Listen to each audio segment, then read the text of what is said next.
debunkers. It's Google time. Doesn't quite sound as good as morbing time, but hey, we deal with what we have. How's it going, people? Jack here with another video, and welcome back to our Super Bowl. The debunking arc continues, this time on Instagram with a Shayne vibes, who I know nothing about because I have made the very conscious decision of logging off of Instagram and more or less like deleting my profile there in the start of the year, which has been quite a blessing. Reminders about how I'm not going to the gym enough, how I'm not being productive enough, about how I'm not making banks every single day. I'm missing on certain productive and very creative content that I used to like, but missing up on conspiracy theories, sign me the fuck off. After Milo was done debunking Zeba, and after I watched his response to the thing, I don't know, governments forcing everyone to inject themselves with experimental chemicals that later turn out to have adverse health effects or something like that. It's a good thing that hasn't happened yet, because that would be terrifying. I was truly wondering where this was going to go, and given that we now have what is close to a 2-hour-long video and this is just part 1, this gonna be good. So ladies and gentlemen, settle in. See, I have been requested to check out longer content than this, but given that we're dealing with debunking, this is a first, in terms of length that is. This video will be covering topics that some viewers may find disturbing. 9/11 attack, harmful disinformation, and weaponized ignorance.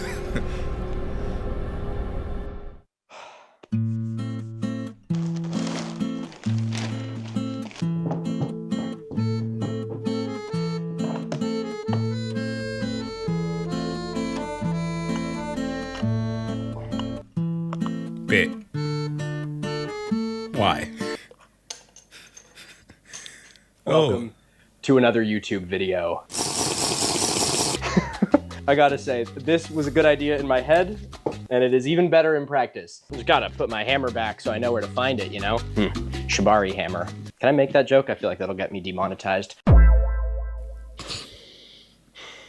Welcome to my office. How's it going, everybody? It's me again. Things have deteriorated.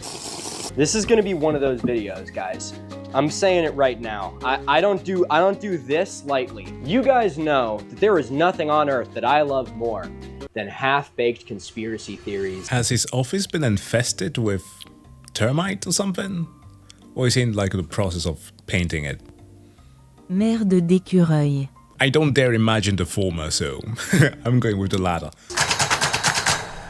In my 4 years on TikTok, YouTube, and Instagram, I have covered countless terrible conspiracy theories. From ones that make you go, to ones that make you go, what? Proof that giants are real. This is a fake fucking sun. Lizard people are real. And in doing this, as you know, you won't be too surprised, I have met a lot of characters. You see, the people that tend to make these conspiracy videos are oftentimes even more wait. I did not recognize that thumbnail, so I thought for a moment that, is this the final episode of the Zeba saga? Did he do some more? You see, the people that tend to make these conspiracy videos are oftentimes even more interesting than the conspiracy theories themselves. Got fucking Theta Chi here talking about ancient fucking lasers. I don't want to know anything about Charles Hapgood's pole or why it shifts. No, I'm not saying that being a comic book artist disqualifies you from having any scientific discussion, but I am saying that it may explain why he seems to be completely out of touch with reality. Now, most of the time, I don't get too invested into the characters that I come across when I do these videos. Typically, when I do my short form, I try and just do it one and done. I never include the names of the people that I'm talking about because in my short form, I'm a little bit more of an asshole. This dude, who I'm pretty sure I played beer pong against once in the basement of Teak. Whose mom is this? You don't believe in dinosaurs, but you believe in dragons. This video is just a painful reminder that England exists. I have a sneaking suspicion these might not be the first white lines you've seen today. Can we do like a citizen's lithium prescription? But every once in a while, I begin to recognize that there's repeat offenders. And so when you guys tag me in videos that you want me to cover, oftentimes it's not even, oh my god, they're talking about this. It's a, oh my god, it's this guy again. And when you're exposed to guys like this over and over and over again, it almost starts to become like Stockholm Syndrome. You start to get like a little soft spot for them. Not a soft spot in your heart, like a soft spot in the top of your skull. I become fascinated by them. I study them like they're some kind of, you know, like they're in a primate sanctuary. And little by little, I slowly accidentally become like an armchair expert in some random conspiracy theorist on the internet. That, of course, leads me to do the only logical thing a person should do when you know an absolute shit ton about a really specific topic that nobody else gives a shit about. And that is make a really long multi-part YouTube video about it. Because deep in my heart of hearts, I know that you good people out there need something to play in the background while you do your dishes or fold your laundry or play video games. Sure. Yeah, I can see you. I can see you directly through the screen. You see this wall behind me? Time to beat Minesweeper then.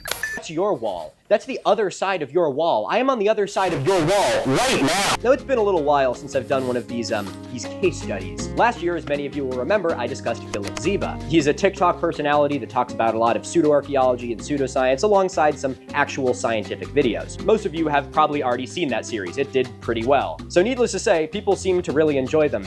And the worst part is I really enjoyed it as well. You see, after doing that first video, I got a taste. I got a taste for it. I've been here cooped up in this green room, slowly absorbing like arsenic from the walls, and it's been driving me insane. And then, sure enough, it happened. A few months ago, a new subject found his way to me. He manifested to me through the ether like the Green Goblin mask. And so, folks, it's finally time for another one. Ladies and gentlemen, it is my great pleasure to introduce you to a brand new character in the Milo cinematic universe. Oh my gosh, the MCU.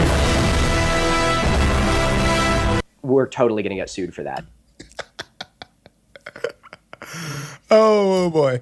Ladies and gentlemen, my name is Milo Rossi, and today it is my great pleasure to welcome you to part 1 of Shayne Vibes Debunked. Oh my days.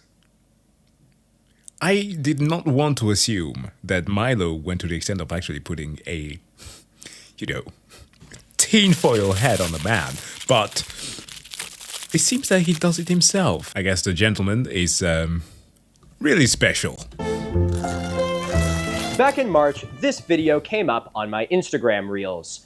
Did you know that most of the bones at museums of dinosaurs are made of plaster, and it's actually a replica of what they found in the wild? Now there's a new...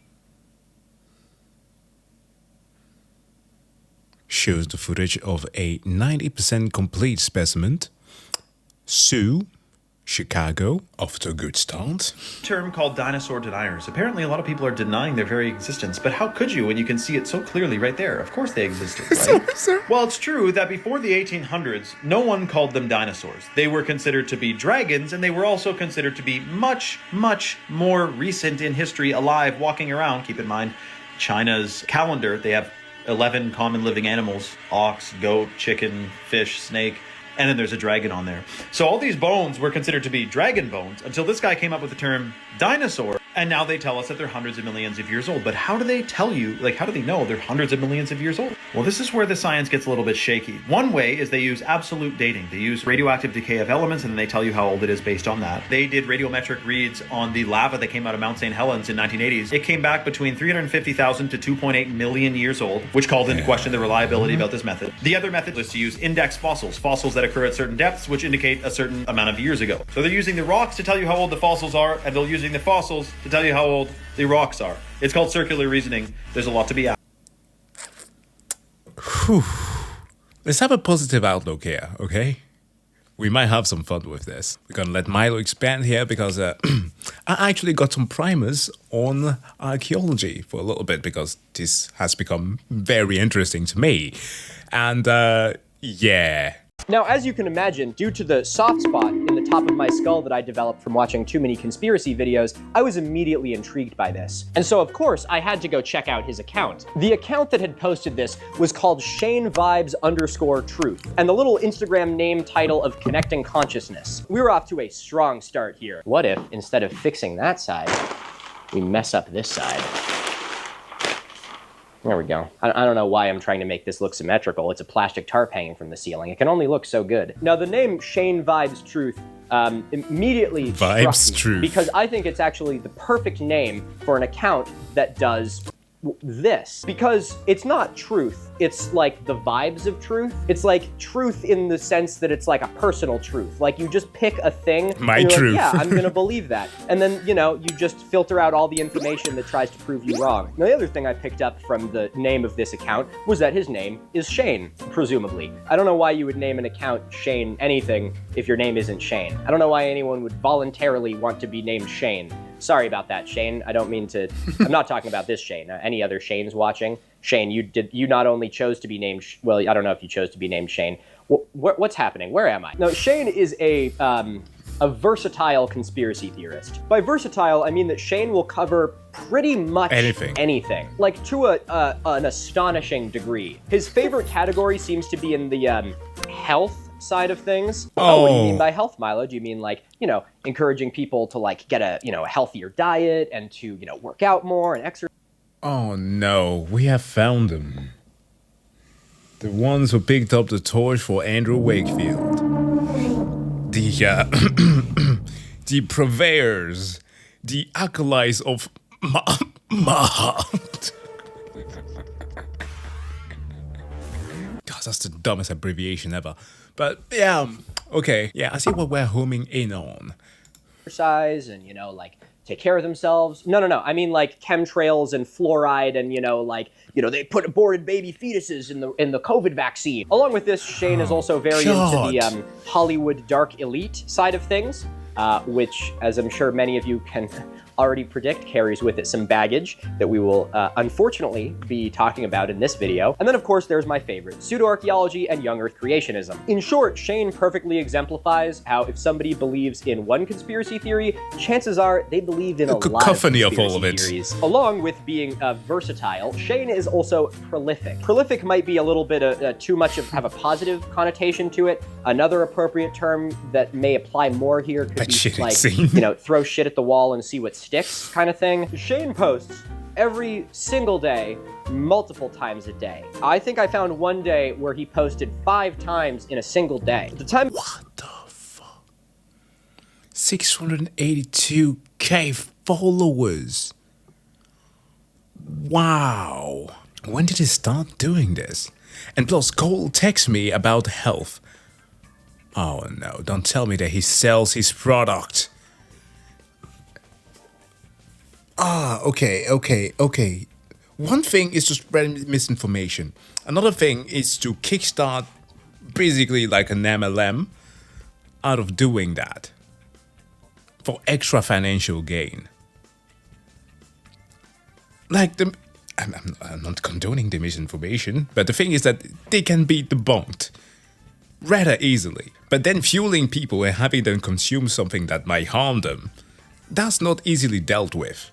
But okay, I'm getting ahead of myself. Let's continue. Me making this video, he has like 720 posts on his Instagram page. That's really impressive. So how, you may ask, does he manage to do 3 to 5 videos every single day? Well, it's because he's not really doing a lot of the videos. There's a lot of videos that are, you know, kind of like this, where he just, you know, appears for a second and says like, what do you think about that? And then it's just another guy telling you a conspiracy theory, and then he pops back in at the end. Now this is a little frustrating to me because, you know, I got that soft spot in my brain. That soft spot was forged by good, hard-working conspiracy theorists. Again, even our boy, Philip Zeba. This guy puts his whole... I'm not gonna do that one. This guy puts his back into his videos. This guy throws it back. I thought that's exactly what I was about to say. He throws his back into it. His videos. He posts maybe a couple times a week, and his videos are more dense than a dying star. Shayne, on the other hand, seems to have the complete opposite problem. He seems to be pretty unabashedly a more quantity over quality kind of guy. Obviously, in doing what I do, I am very familiar with conspiracy slop accounts. They are a dime a dozen, really, and typically I would never dedicate this much time to what is essentially a conspiracy slop account. But Shayne is a unique case for 2 reasons. One, if you sift through the slop long enough, every once in a while, you will come across like a 3-ounce gold nugget. And it makes all the slop sifting just absolutely worth it. And the second reason is because Shayne is very different from the previous person that we've covered here. And with that, and the way that he runs his channel, I also think there is a whole host of other lessons to learn from the way that he conducts himself. If I covered someone that was exactly the same as Philip, it would pretty much just be the same exact messages. But I think Shayne is the perfect opportunity to talk about accounts like this, because he's a lot more interesting than most other accounts like this, and he's the perfect catalyst for us to take a deep dive to really understand how these accounts work and what the damage is that they can do. So to warm us up as we begin to get into this video, I want to familiarize all of you with Shayne's content. And I think the best way to do that is to start us off with one video in particular that myself, as the regional Shayne expert, have dubbed the Shayne Holotype Specimen.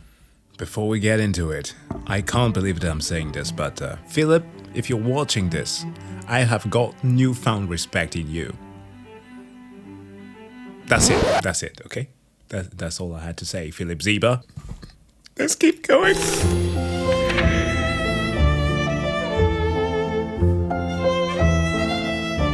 Oh, I forgot about this. I noticed it as I was walking over, but the frame's a little bit more zoomed in now, isn't nice it? pants. We interrupt this program for something very important. And shirt. And that is, wow, look at that, it's still sealed. Because we are officially introducing the first Miniminuteman sticker pack. But we finally got this bad boy. Available in green, available in this color as well. And I think beige. there's a black one too, or a gray one, or something. I don't know. So if you want to rep a little bit of Miniminuteman merch without having some ugly-ass YouTuber logo plastered across your chest, now you can. And of course, I greatly appreciate anyone who does decide to check some of this stuff out because it helps me keep doing what I do here. All of the artwork and merch on this channel is made by real, actual humans, not a single AI involved. And my wonderful partner, the artist behind all of this, gets a portion of every sale, meaning that they actually get to directly profit off of their work. So make sure to go check it out. Link to that is in the description. Greatly appreciate it. Helps me keep doing what I do here. And now, let's get right back into the video. Okay, anyway, what was I talking about? Shayne's Holotype Specimen. What is a Holotype Specimen? Whoa, it's trying to get out because there's no lime in it.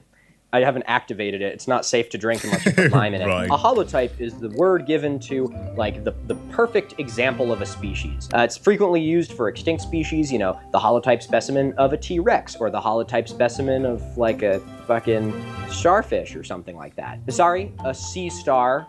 I know. My environmental science teacher in high school drilled that into my fucking brain because they're not a fish. They're an echinoderm. Don't get it twisted. Don't fuck star. I know. My environmental science teacher in high school drilled that into my fucking brain because they're not a fish. They're an echinoderm. Don't get it twisted. Don't fuck with me in my echinoderm. Echinoderm or something. Yeah, I speak German. So a holotype is like the perfect example of a species. It's typically something that's very complete and something that you can use as a reference point to understand what the species was like. You know, for Homo sapiens, that holotype specimen oddly is Danny DeVito. I'm kidding. I wonder, is there a please tell me there's a holotype specimen for people. Oh my god. It just opened up my front-facing camera. Wow.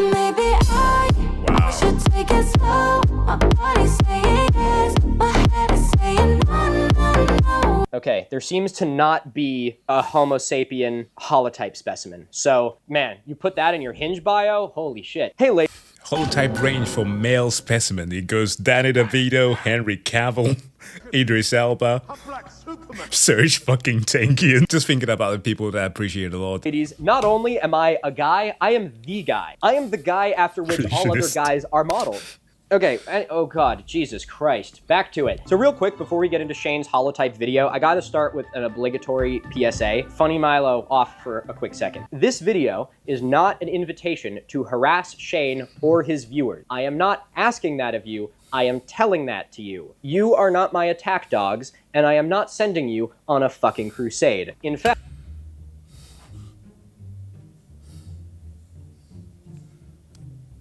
Huh? I'm happy that I picked up from my dad. He sells and creates knives. So I always have one under the desk. God, I'm sounding like a homicidal maniac, but we all have our quirky side. In fact, I am explicitly telling you not to go on a fucking crusade. I am immensely grateful to have an audience that, for the most part, upholds the high bar, and I expect of all of you to continue showing that level of respect to people that I talk about here, even if you disagree with them. Shayne is a real person. He likes things, presumably. He has friends and family and hobbies. He is, even if he thinks differently, pretty much exactly like you and I. The version of him that we see on the screen is a version of a real, actual, living person who deserves to be treated with respect. So please remember that no matter how much you or I or we may disagree or dislike the things he is saying, that is not an excuse for you to harass him. Now, believe me, there is a lot of things that we will be talking about here that are absolutely worth having a discussion about. And I'm not asking you to not have discussions about Shayne. What I am asking is for you to keep it respectful. You can and very well may take issue with some of the things that he says and the things that he does, and it is totally appropriate to talk about those things in a way that has nuance and you're trying to understand it and express, what the greater implication may be. It is not appropriate to just, hurl fucking playground insults at this guy. I expect you to respect this request from me in any discussion about Shayne, his content, or this video, whether it be on this video, in the comments, or elsewhere. I will, full stop, not allow behavior like that to define our community. Trust me, I grew up in the age of YouTube. I have seen a lot of fan bases become cults of personality that will attack anyone that their guy doesn't like. And worse, these guys either not doing anything to stop it or outright encouraging it. And that behavior fucking disgusts me. I feel like, due to my substantial audience and the type of content that I make, I have an obligation as a creator to say these words in every single video that I make like this. As a previous fan of Debate Bros, for which I can still enjoy a good debate once in a while, I wholeheartedly agree with this. There is a strange tendency of people weaponizing their fan bases to go attack other people, and it is never good. Like, I understand the feeling of wanting to protect somebody from slander, as an example, but don't ever shield somebody from responsibility or do the opposite and go full attack mode. That doesn't help anybody. Actually, it worsens your cause. And I know that is a feeling that we all have at some point. We get our button pushed a bit too much, even in cases where the likes of Shayne here or occasionally even Philip might be being a bit too much. That is the bane of trying to create a better society, right? And being more informed. So doing work to prevent the toxic and disgusting behavior that defines so many other internet and creator communities from trying to take root here. The thing that has brought us all together on this channel is a focus on facts, science, and maintaining an open mind. Cults of personality are often at the root of the unquestioning cult-like conspiracy behavior that we talk so much about on this channel. So I remind you that behavior like that, even around me, is the complete antithesis of everything we are trying to do here. And I hear a couple of you saying, but Milo, you're an asshole, why can't I also be an asshole? In these videos, I try and keep it mostly above board, and also, this is my job, okay? My job is being an asshole. Your job is not. There's a very big difference between, me trying to use this as a teaching opportunity and droves of people going to harass and attack a random dude on the internet. Leave it to me. I got the fucking gloves on, okay? Who's got the gloves? Say it with me. This guy's got the fucking Milo. Bottom line is, do as I say, not as I do. I expect you all to hold yourselves to a higher standard than YouTube funny guy. With all that said, let's take the piss. The video that I have dubbed the Holotype Specimen of Shayne's channel is one in which he implies that the band Supertramp had insider knowledge about 9/11. Okay, this is extremely trippy. We've all seen, you think you know what I'm going to tell you about this, and we'll talk about that, but there's another hidden message in this picture that is shocking. So for those wondering, this is Supertramp. It's a UK-based rock band. This image was released in 1979, okay? And you have what's depicting the New York City skyline. You have salt and pepper shakers here and everything. It's like art. But then you have the Twin Towers. Now, this may be what you have seen already. When we zoom in to the towers and you mirror that image, it says 9/11.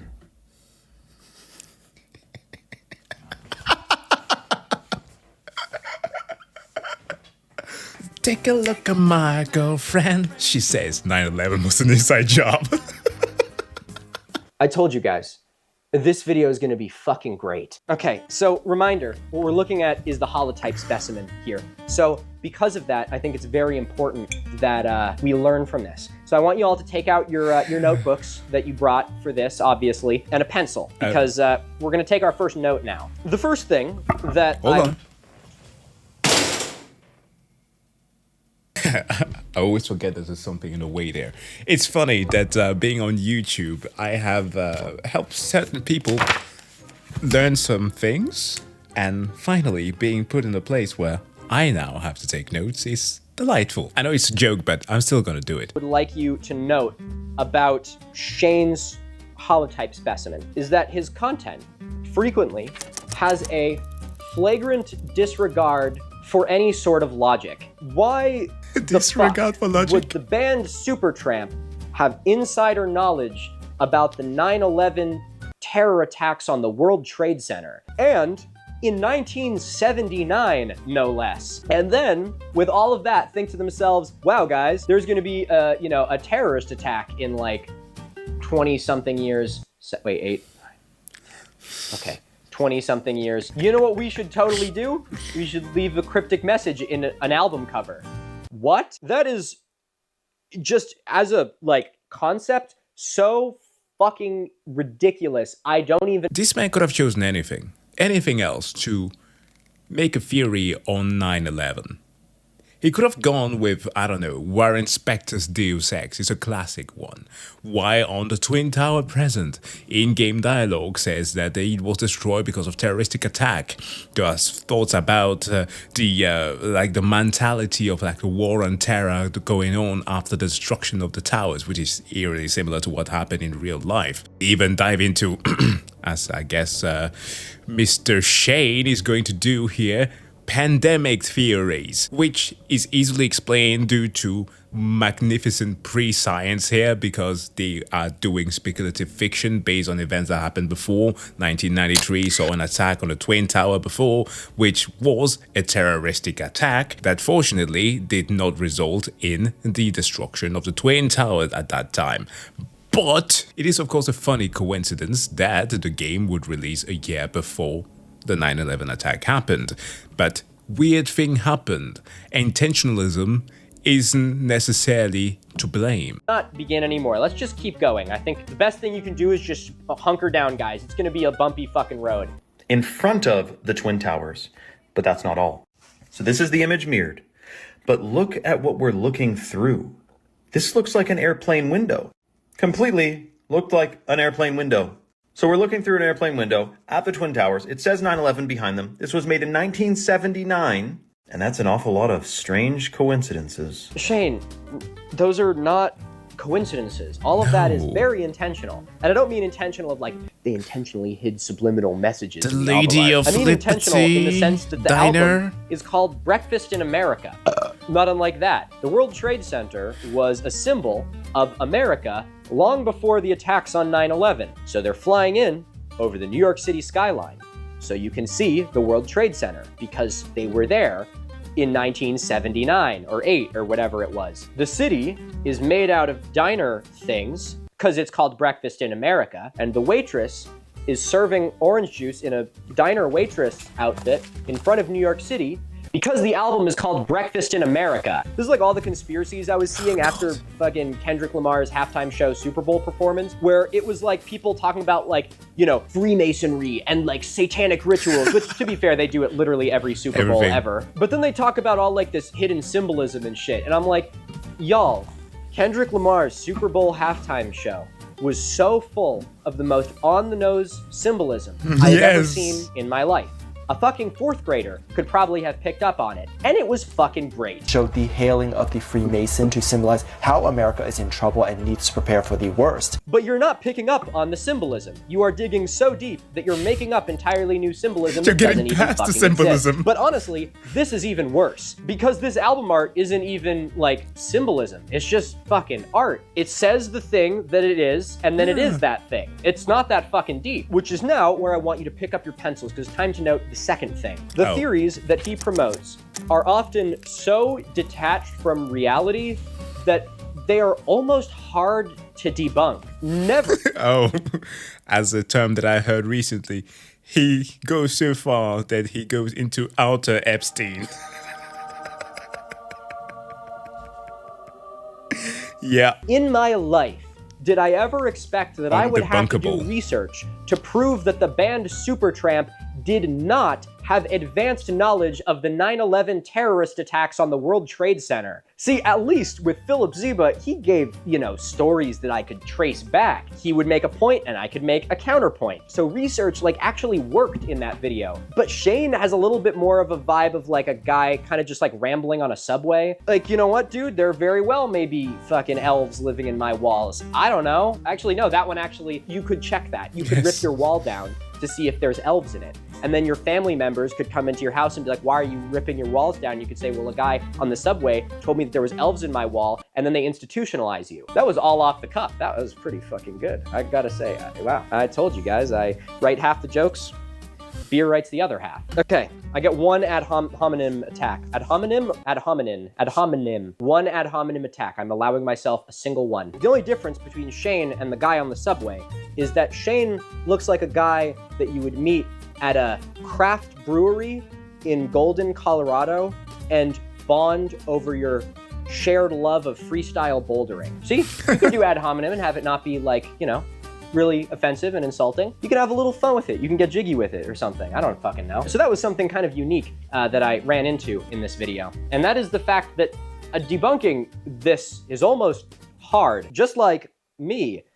Pause. That's also why this video was a lot easier to make than my video on Philip, because Philip just said so fucking much that it took me literal months to be able to check everything he said. But with this guy, I'm just fucking what? Supertramp knew about what? Okay, let's keep going with this one. And of course, after that fateful day, many lives lost and our rights and freedoms forever changed. Until we get them back, of course. Now, you may think this is unrelated, but all of these conspiracies cycle back to health. They absolutely are intrinsically connected. They want to control the food supply. They're putting fluoride in the water. They want you to be weak. Okay, pencils back up. Third point. You see what I mean when I say that he talks a lot about health? I don't think I've ever used the word health more generously in my life. Calling this health is kind of like, calling a horse breaking its leg in a gopher hole and you having to shoot it in the head health. Now this is... Oh, no. You're putting chemicals in the water to turn the frogs gay. Now take my supplements here that's gonna turn your balls blue. That's the Alex Jones strategy. He makes you fear, he fearmongers something, peddles his own stuff, so to urge you to buy it. This is a little bit of a weird I don't like that for me, guys. I gotta be totally honest, and some of you may actually feel this as well. In a weird, kind of fucked up way, this is where some parts of me and Shayne are 97% ideologically aligned, which I don't say with any level of pride because they both have such different flavors to them. I talk in my videos quite frequently about the importance of people having control over their food supply. Monsanto or Bayer patenting the genome of crops. Terrible. Billionaires and foreign empires buying American farmland. Terrible. Food deserts that prey on impoverished people and feed them really, really terrible food. Evil. I even talked about this just recently in my video on the Great Raft. Huge portions of this country had absolutely no problem providing for cultures that lived here for thousands of years, and then as the American civilization began to expand, they wiped away all of our ability to produce our own food, and we are now dependent on a system that sells it back to us. We are some of the first generations in thousands of years to not have agriculture be a large part of our lives. Sure, we can say that we have freedom here, if we can even say that anymore, actually, but as long as someone controls your food supply, they got you by the ball. That is such a thing, man. Oh my god, that is one of my biggest complaints with regards to my country of birth. See, in Cameroon, my grandparents, with the aid of my parents, planted acres upon acres of grain, fruit, vegetable, everything that you might need to survive. So my grandparents basically have never had to buy anything from a supermarket. Now, they did, unfortunately, do a single thing that I do not exactly agree with regards to certain ape populations, but that's because that's not a thing that we get educated on there and how their habitats tend to be destroyed. There are these palm trees that they would use to create palm oil from. And that is, of course, one of the major habitats. Now, fortunately, they did not cause devastation to the habitat to the degree of, let's say, industrial corporations that are trying to do that, or agriculturalist corporations, should I rather say. So their effect on it has been minimal. But the point I'm trying to drive at is that they will create their own produce and sell it to folks. Yes, still, but somehow, in the last decade or so, they have gotten so dependent on produce from abroad, and they somehow cannot live off the crops that they are cultivating anymore. And that is a very bad thing. In short, food sovereignty gives power back to communities and back to people and back to individuals and out of the hands of the government. It allows us as individuals and as communities to have our own autonomy. And so Shayne and I seemingly agree on that. And then he starts talking about fluoride and chemtrails. Another stellar example of how if you go far enough in either direction, you'll just meet right back in the middle. A Venn diagram is a circle. Good to be here with you. I find that many conspiracy theorists actually, not always, but sometimes identify actual issues. And then very, very frequently, they will misattribute where those issues are coming from or attribute them to a scapegoat. I've said it before, and I'll say it again. You don't need to make up an invisible shadow government to be mad at. You can just be mad at the actual government. So since Shayne and I share some of the same conviction there, what have I done to with this fervor? You guys know my convictions. I'm kind of like a glorified prepper. I, like I'm sure many of you, have identified the issues, tried to find what the roots of those issues are, and then simultaneously work to dismantle those roots in whatever way I can, but primarily be able to insulate myself, my loved ones, and my community from that issue. And then, more importantly, from all of that, try and inspire others to be able to do the same thing for themselves. My biggest leaps is I now have a homestead here. Really nice to look at, isn't it? I've been learning to grow my own food. I have a farm plot, and I've been working really hard to be involved with my community so that we can rely on one another. Yep, and that's the best thing to do, and that's what we should urge people, for the most part, if they have the opportunity to. Now, that is mostly because most people that we know, as going to university and whatever have you, the people that we are acquainted to are moving over there. And it's delightful to be in places like Copenhagen and such. But, unfortunately, given that the current state of late-stage capitalism, we cannot buy homes close to there and not kickstart a family. For the many of you who might have been subscribed around March this year, would know I was hacked, and for like a week or so, or almost two, I did not have access to my channel, and I took up farming, something that she inspired me to do. But that is something that you can do if you are living close to the countryside. And now some people are going to say, like I've read some comments say before, but there is no countryside in Denmark.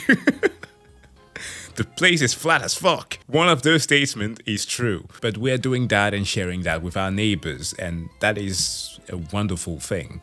I don't know if that is going to be how it lasts for us, but that is at least a start of a thing, of an idealized picture of how we would want to live. I grew a bunch of extra tomato plants this year that I didn't have space for. I gave them to some friends. Now they can have tomatoes. One of my friends had a bunch of extra duck eggs last week. They gave me a bunch of duck eggs. Fucking awesome. I even have a chipmunk. Whenever I sit outside to do work, she comes up to me and eats out of my hand. I'm slowly training her to climb up onto my lap. Her name is Rhonda. Wow. I haven't gotten so close to all my homies love this fuck-ass little squirrel.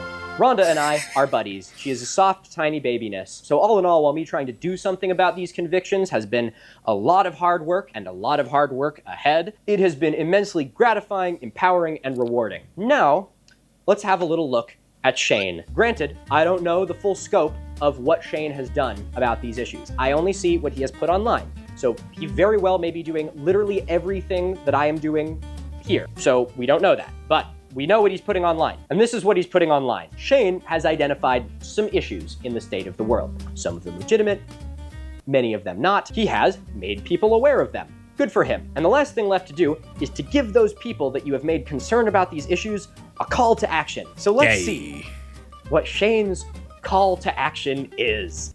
And that's why I take the hot water purified shilajit, which is clinically studied not only to detox fluoride, pesticides, heavy metals, chlorine, herbicides, atrazine, glyphosate, but it also boosts fertility and increases brain function massively. Anybody who's selling you on boosting fertility, beyond going to an actual doctor and getting a scan to check out the microplastic in your balls, or you yourself actually doing therapy, because for a very fucked up thing that I happen to learn, the vast majority of the fertility therapy that couples need to go through are carried by women, when it is the guys who are infertile. That's fucked up. Anyways, my point is, run. And right now, we're giving away free chalk lit powder with qualifying purchases, $100 value. Comment free below and check your DMs for details. Selling supplements. It's just, you see what I mean about the 5-ounce gold nugget? And this is just the beginning, guys. We're just getting warmed up. So take your pencils back up, because it's time to get the fourth point. Shayne identifies a lot of issues of varying legitimacies. Legitimacies these nuts. God damn it. Carpe diem. Seize these nuts. That's like not even funny. What? That should not be the thing that is making me laugh the most out of everything I've said in this fucking video so far. Oh fuck! We should do that. Should we do a Miniminuteman bumper sticker? Seize these nuts. It's like the come and take it flag. It's fucking.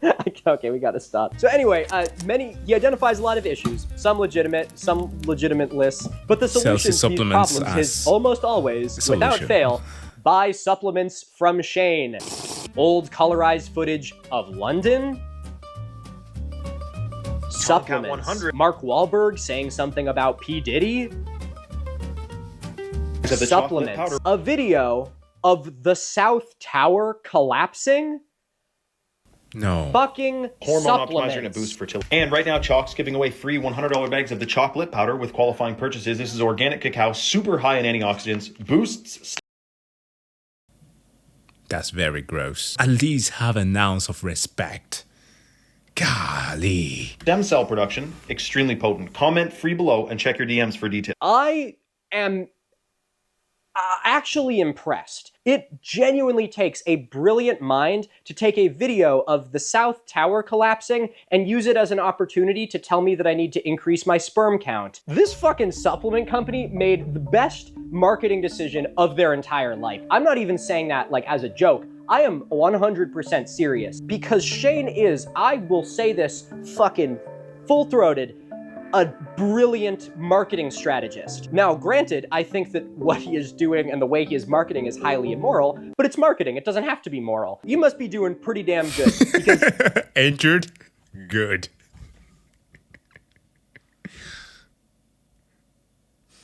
That's the vibes this is giving me. He makes upwards of 3 videos every single day, and all of them are promoting supplements. This company, the company he's promoting, cock.com, chalk.com, don't cock.com. Although it might help with your fertility, I don't know. Now, I didn't look much into this company because frankly, hearing a sales pitch for this one supplement, it gets rid of fluoride and heavy metals and pesticides, and it increases testosterone in men, and it increases estrogen in women, and it'll make you capital F fuck is all I need to hear to smell snake oil about 1,000 miles away. So I'm not looking into this company much because frankly, I don't give a shit. But the one thing that is worth mentioning about this company, cock.com, I shouldn't keep saying that because since people are gonna do it, they're gonna be like, Milo, you're contributing to people's delinquency. So what? Maybe I am.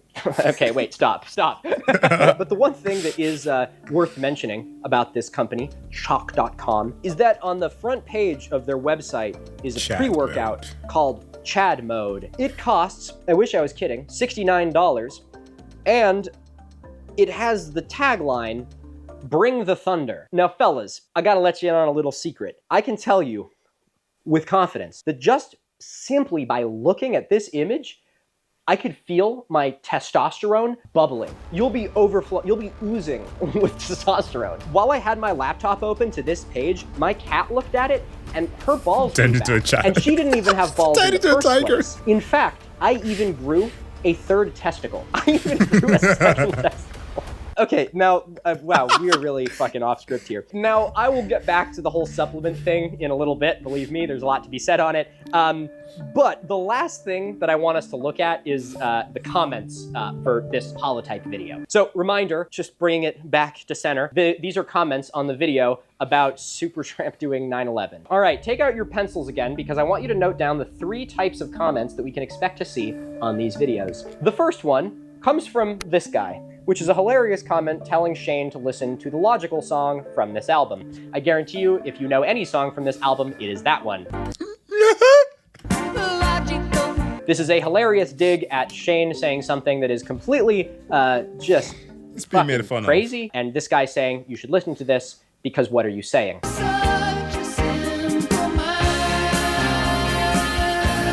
The first category of comment is ones where people say things like this. They have absolutely no problem calling the bullshit, and they are like, dude, what? Now, the second category, and one that I find unfortunately to be the most prolific on many of his videos, are comments like these.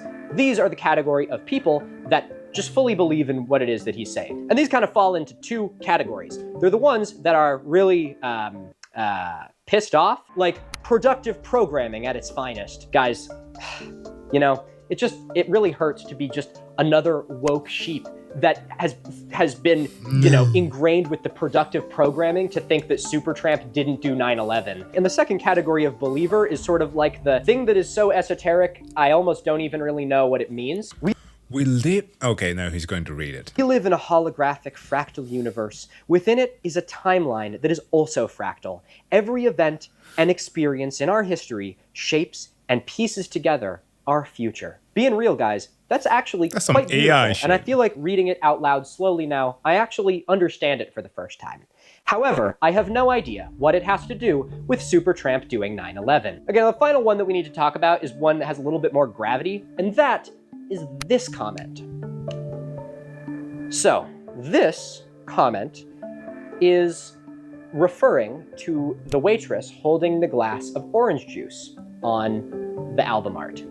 Now, for those of you that don't spend your time sifting through the most just fucking horrible places in the depths of the internet, you may not be familiar with what this means. In this case, the juice box emoji is a stand-in for the word Jews. The implication here being this album cover is also confirming that Jews did 9/11. We got that thing happening. This also has 32 likes, which is quite a lot compared to the other comments on this video and for how many views this video has. That is not great. And so that's the third and final category of comment that we'll see. And thankfully it's not like really common, but I gotta say, there are some comments on Shayne's videos that I have noticed disproportionately compared to most other conspiracy accounts that I've seen that have some really gross stuff in them. As a creator, if I was making videos and found that a lot of the people commenting on them were using what I was saying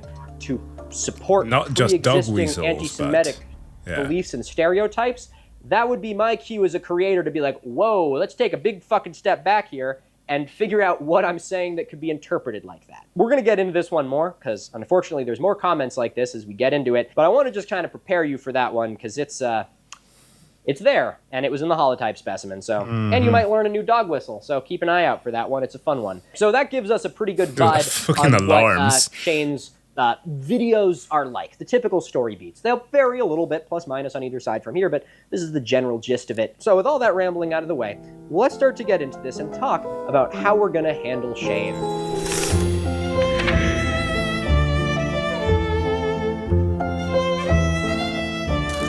I hate to keep invoking Philip Zeba, because this isn't his video. This isn't about him. But since he's the only other video that's we done miss you, like Philip. This, he's kind of my benchmark. And, you know, he's got a soft spot in my heart and my skull. But at the end of the day, I gotta hand it to the kid. He was a tough nut to crack. He did an awful lot of yapping that required a lot of fucking research and heavy lifting in order to be able to debunk it.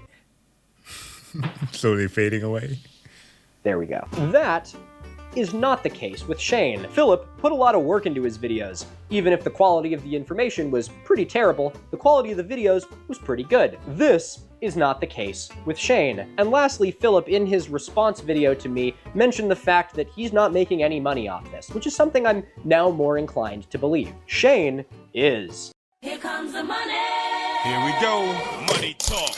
Here comes the money. The hot water purified sewage is organic cacao, which is why I'm taking the hot water purified. So, safe to say, this situation is quite a bit different. With Philip, I addressed my video directly to him. I told him that I thought the core of his content was pretty good and was trying to steer him in a direction to be able to improve it. If anything, Philip kind of came across as having a little bit of an indignant lack of self-awareness, which I can be sympathetic towards. And I hate to say it, but I don't think any of that is the case with Shayne. Like, at some point in there, I have to feel like you make a conscious decision where you go like, am I really doing this? Both the supplement peddling combined with sort of the general lack of quality leads me to view Shayne Vibes Truth as a bit more of like just a conspiracy slop account. And it kind of hurts me to say that. I think that it's a pretty, even for someone like this, truly, because I do think it's, as a creator, it's a pretty fucking harsh thing to call something a slop account. But Shayne's videos are sort of a dime a dozen scattershot of a million different conspiracy theories, seemingly to cast a really broad net of a lot of very paranoid and potentially gullible people with the purpose of pulling them in to sell supplements and courses and, you know, whatever else. For all of these reasons combined, I will only really be addressing the very end of this video to Shayne. I'll give some pointers on how I think he could direct his energy and his passions in hopes that he'll, you know, take his channel in a better direction. But because of the state and sort of ethos of this channel at present, I'm more inclined to use this as a teaching tool than as an appeal to Shayne's morality. Because making money off of 9/11 conspiracy theories by selling supplements is fucking disgusting. I'm not trying to say that as like, again, like a browbeat here. That's just kind of the way it is. Descending down that, at least to me, kind of feels like you put a fucking electromagnet under the moral compass. When I went to the Society for American Archaeology conference, I met a woman there whose dad was really into Alex Jones while she was growing up. And her dad apparently fell for it like hook, line, and sinker, everything he said. And InfoWars, Alex Jones' show, follows a very specific beat. Scare the living shit out of people, make them think there's a boogeyman, whatever it may be. Make them think the entire world is out to get them and everything in their reality is a lie, and then sell them supplements. This woman, now an adult, has all sorts of health problems that she attributes to the supplements that her dad made her take when she was a kid because he was watching Alex Jones. Now, in at least my eyes, there is no comparison whatsoever to be made between the ethical, the morality of Shayne and fucking Alex Jones. But the reason I tell this story is because, one, it's a pretty similar beat, and two, this can actually harm people. Again, I don't know anything about these supplements, and I'm not a fucking health nut. I'm not looking into it. Someone else should, though. I encourage it. But a little alarm bell goes off in my head when it's not, you know, like a doctor selling me medicine. It's a guy on Instagram talking about 9/11. So I'm not inclined to believe that this is something that is necessarily good for your health. And as we've seen in other examples, could actually be detrimental to your health. Probably the most likely option, at least just a fucking waste of money that goes to him or Alex Jones, you know? So anyway, all of that is to say that I'm not super inclined to be very charitable towards Shayne because he is exhibiting what I at least view as immensely predatory behavior. So anyway, in this video, while we do our debunks and our riffing and even bring on a couple surprise guests, I want us all to keep in mind that this video is a lot less about the debunks and is a lot more a case study into accounts like this. And in doing that, help you steer your friends and family away from media outlets that are trying to profit off of their outrage. Okay, holy fuck, I cannot believe that was the preamble to this. Oh, by the way, I know this is a little bit tasteless, but I had to say it. It's me, Milo. With the outfit, it's just now dawned on me that the suspenders, the gloves, and the hat actually made him look like one of the Mario brothers. Just slightly. Fucking video. I'm like H-Bomber guy, except I actually make videos. All right, in preparation for this video, I gleaned over Shayne's content, I took my favorite videos and I put them in a folder on my desktop called Shayne's List of Atrocities. I then broke those videos down into 3 categories: pseudo-archaeology, young earth creationism, and miscellaneous insanity. I then decided to split this video into 2 parts, and potentially a 3rd video on the miscellaneous insanity, because believe me, there's a lot of it. But that's only if you guys actually like these ones and can stomach more of it, so we'll see at the end. Jesus. Okay. After all that, I have to start talking about young earth creationism now? I'm ready to go to bed. Let's Good go. Lord.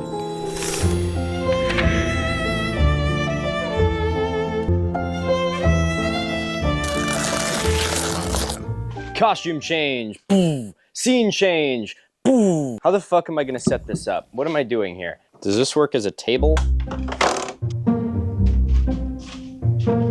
Oh no, no, don't. Yeah, that seems, that's very safe. Maybe we don't do that. That's so much better. Got it. Wow, yeah, I don't think there's anything better for this video actually than this. And then I can put my drink on here. Fuck, this is awesome. Red Bull. It's like beer. It's like beer, but for, 10 a.m. or whatever it is. LeBron. It's an entirely new day of me filming. As you can tell, it is gonna be like 85 outside today. And again, this studio is a freezer in the winter and an oven in the summer. So I've had to strip down, and I'm ready to sweat my balls off here filming this video. This is why I'm filming this at 10 a.m. Because if I wait any longer, I will die. As you can see, if you look to my left, I have brought all of Shayne's videos with me, and I am fucking ready to rock. In my last video on, the Creationist textbook, I had someone email me and they were like, yo, Milo, I'm concerned that you might be being exposed to lead in that room. And frankly, I don't know what the fuck would make you guys ever think that I'd be exposed to anything harmful in this room. Okay, Shayne doesn't understand geology. It's honestly kind of surprising to me how many conspiracy theories are hinged on people not understanding geology. Like so many different conspiracies from so many different categories. Giant footprints, it's all people just not understanding geology. Most out-of-place artifacts are people just not understanding geology. Even the very first video that I ever did here on YouTube on the melted buildings theory was just based on a guy not understanding geology. That is to say, I've seen a lack of understanding of geology used to back up everything from young earth creationism to pseudo-archaeology. My theory for why this is that geology isn't something that is really taught in like a standard school curriculum. And so all kinds of conspiracy theories have a really easy time preying on that sort of general ignorance. Literally, like, beside the 3 types of rock that you get taught, you have to take an elective for that. And like in certain parts, some were very lucky, you could actually choose that at our gymnasium. That's what we call it here. Our high school, you could choose to have a course in biology where they actually had a little bit of geology there. I only dabbled a slight little bit in geology in university because that was a course that you could get for extra points, so I took it. I personally never even really thought about geology until high school when I took a course on glacial geology, which was really fucking fascinating. And then by the time I got to college, I had a really amazing professor for one of my geology classes that got me absolutely hooked on it. Now, as much as I love this field and consider myself sort of a, armchair expert in it, I am by no means a geologist, or an actual expert in it for that matter. Now, while an armchair understanding of geology or, a functioning brainstem is typically enough to, dismantle most of the pseudo-geology we see, I thought for the sake of this video, we should bring someone on who actually knows, what the fuck they're actually talking about. And so as I was putting this section of the video together, I thought there was only one person for the job. And that is, of course, Kate Larson. Some of you may be familiar with her work. She uses the handle GroovyGeologist and is a geology communicator on Instagram, YouTube, and TikTok. She is a wellspring of knowledge in the field and was my top pick for someone to help me kind of metabolize and cope with the absolute horror that we are all about to witness. So before we get into the aforementioned horror, ladies and gentlemen, it is my great pleasure to present to you the woman of the hour. You know her, you love her. She looks like she teleported here from 1972. Ladies and gentlemen, give it up for Kate Larson. Thanks for the introduction, Milo. If you don't know me, my name is Kate. I'm a geologist and professional science communicator. Like the glasses. I teach geology concepts for a living. But you're stronger than me because I wouldn't touch conspiracy videos with a 10-foot pole for fear of losing all of my life force. Like you showed me these guys' videos and I was watching it like this. It's like he's like force draining anything with brain cells. I genuinely think that this aged me by years. Like if you were to radiometrically date me right now, the ratio of parent to daughter isotopes would have changed drastically. Damn. Getting ahead of myself. I gotta say though, it's genuinely upsetting what people can do with a single misunderstanding. Something we talk about a lot in the SciComm community is how people become skeptical of science. It literally stems from either not knowing or like critically misinterpreting one or two fundamental concepts, and then it just snowballs from there. It's okay to be skeptical of science. That's a big part of how it advances. Yeah. But when you Healthy lack skepticism. like a core understanding of the things that we already know to be facts and have proven again and again through replicated data and all these experiments, you have nothing to stand on. So it seems to me like this guy, Shayne, either didn't take earth science in high school, which is totally understandable because it's not required in every US state, which is fucked up, or he just might have misunderstood one or two concepts early on, and now that's skewing how he interprets everything else. So we're gonna dive into that. Before we do so though, something I love about Milo's videos is that he knows what he has to do to cope with some of this madness, and I do the same thing. I host a weekly live geology lesson on Twitch called Rocks and Hops, in which nice. I drink a beer while teaching you a geology lesson. And like a true geologist, I drink it out of my geologic timescale glass.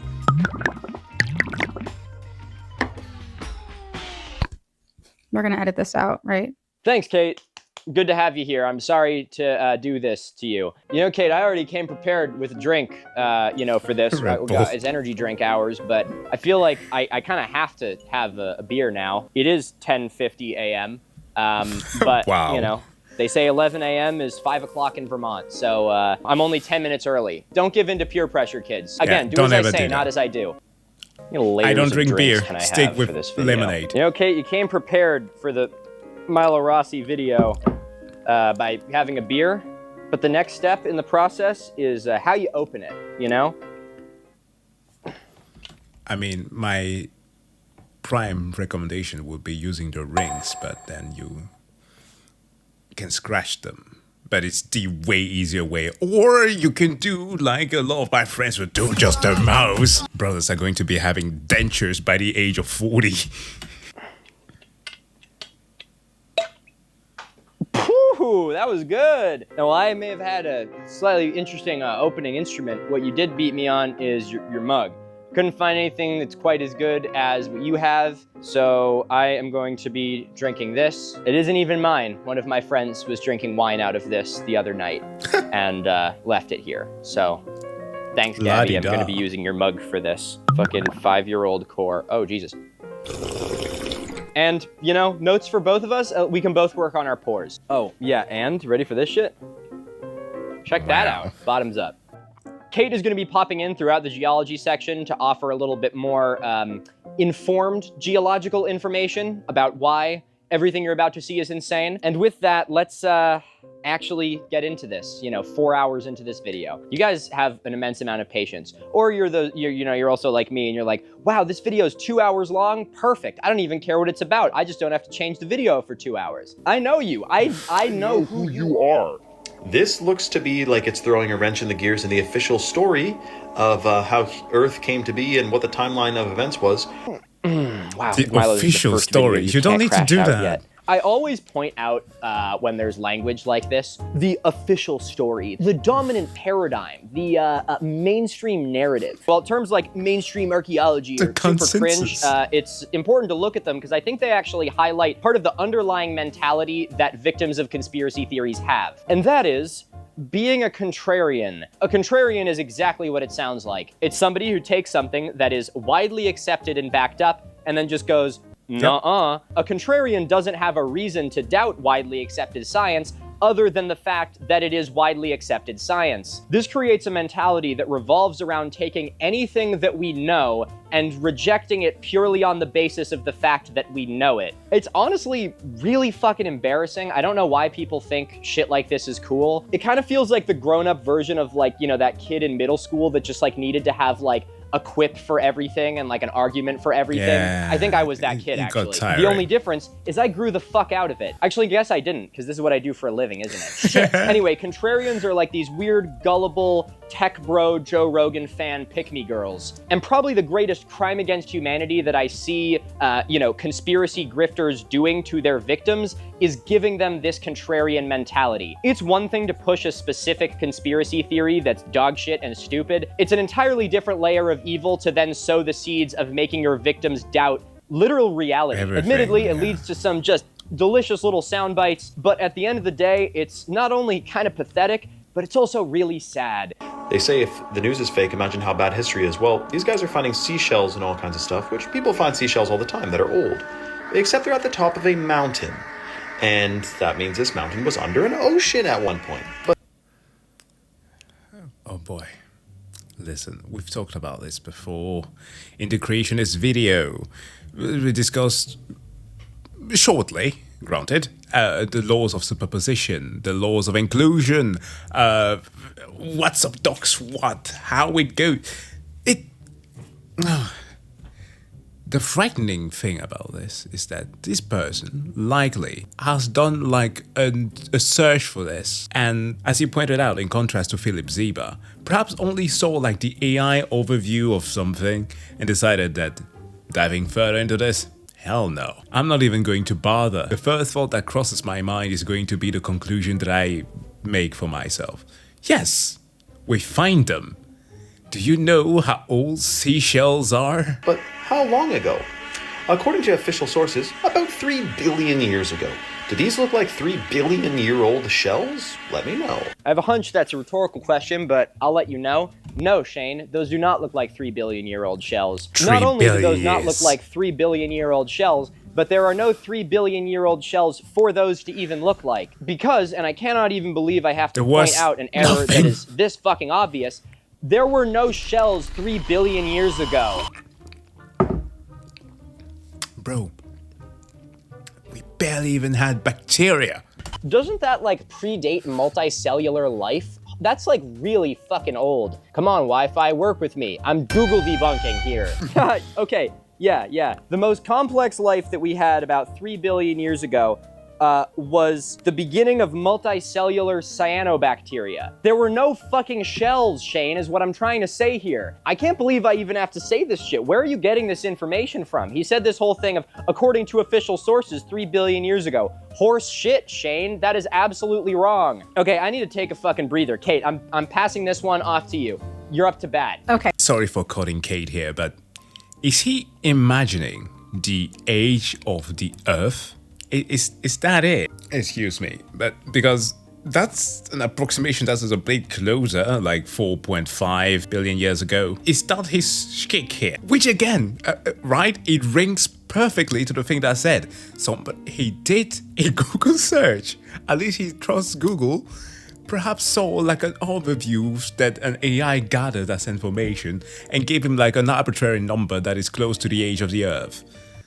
I get this. Even though I have no idea where this is or what his official sources are, I am 1000% sure that mountain was not underwater 3 billion years ago, and those shells are not 3 billion years old. Whoever told him that was lying, or he's lying. Could go either way, because people in this corner of conspiracy are known to just lie to get their point across. No, I'm not going to lie to you. That mountain did used to be underwater, but not in the way that you're thinking, and definitely not in recent times like his content implies. Without having the knowledge or understanding of plate tectonics, which most of the population doesn't, it's very easy to go to a place and see that there's seashells there and assume that this whole place must have been underwater, as in sea level was above the modern day elevation of the mountain. And that's Okay. In all fairness, that is a fair argument to have if you haven't done an ounce of physics, science, in any form, ever. Then perhaps. a perfectly normal thought process and a pretty decent interpretation given what most people know about geologic processes and Earth history. It is incorrect though, and I'm going to tell you exactly how we know that. This is going to need a lot of beer. Incorrect. First, let's establish some baseline principles of geology that have been proven again and again for hundreds of years. The law of original horizontality says that sedimentary rock layers form flat because of gravity. So underwater, where the rock in the video was formed, we can tell that because there's marine fossils in it. We know that was formed by sediment settling on the ocean floor. And during that process, it was burying some creatures, and under the right conditions, some of them wound up being preserved as fossils. That means that fossils included in a layer of rock are pretty close in age to it, but like slightly older because of the law of inclusions. That says something included in a rock must be older than it because it had to first exist to wind up in the thing that would later become rock. And by the way, this happens over millions, yes, millions of years, where sediment becomes solid rock through a process called lithification, and those creatures become fossils through mineralization. And because of this, we say that they're pretty much the same age. This is also why we have margins of error when talking about absolute ages, but it's very minuscule compared to billions of years of Earth's history. But we'll talk about that later when this guy ultimately attacks radiometric dating, because you know he will. Anyways, now we have this rock that formed at the bottom of the ocean, and now it's at the top of a mountain. What happened? Because I don't know where this is, since the guy specifically chose to leave out all of context, I wonder why. I can't tell you the exact geologic events that contributed to this or when they happened, but I can tell you some baseline stuff that would lead to the formation of stuff like this. There had to be some sort of uplift that would take rock from the bottom of the ocean and lift it up above sea level. Because, you know, what this guy wants you to think, and he wants you to ignore all the facts, he wants you to think that the Great Flood happened and sea level was the thing that changed. Now, there could have been a change in global sea level, but not to the degree that you would get rock from the bottom of the ocean to a mountaintop. Let's just knock that out right now. Now, I mentioned Stanley's law of superposition because I know my Danish scientist, but you have somebody before that, Da Vinci, who was looking at these things and was like, the orderly fashion in which the seashells are laid means that nothing chaotic happened here. No great flood happened, so they must have been laid there, stuck in the ground, and must have come from different elevations. That's it. This uplift was likely caused by landmass collision in one way or another. Now, we're going to talk about plate tectonics in a bit more detail later in the video, so let's keep it simple for now. There are two kinds of crust on the Earth's surface, continental and oceanic. Tectonic plates can be all oceanic or all continental, or a combination of both, and North America is a great example of that. The land, or the continent, is made up of continental crust, and the ocean, the ocean floor, is oceanic crust. The different kinds of crust have different densities, which impacts the way that they interact with each other at plate boundaries, where all the cool stuff happens. New crust can be created, old crust can be destroyed, crust can, shoulder check each other, or just straight on, it's like bash heads like goats. Okay, we gotta use hands. That's for a this. good analogy. In this case, two tectonic plates were colliding with each other, and because at least one of them had oceanic crust, it was sliding underneath the other one, and that's that density difference that decides which one bottoms, essentially. This process is called subduction, but you can call it plate bottoming if you want to. If the angle of the subducting plate is shallow enough, it might push up the plate that's on top. Now, if that were the end of it, we would see the layers right here, this rock, still be horizontal, the principle of original horizontality. But if you look in the video, those rocks are they're tilted. Something had to happen there. They didn't form like that. There had to be some kind of deformation that got them to look like that.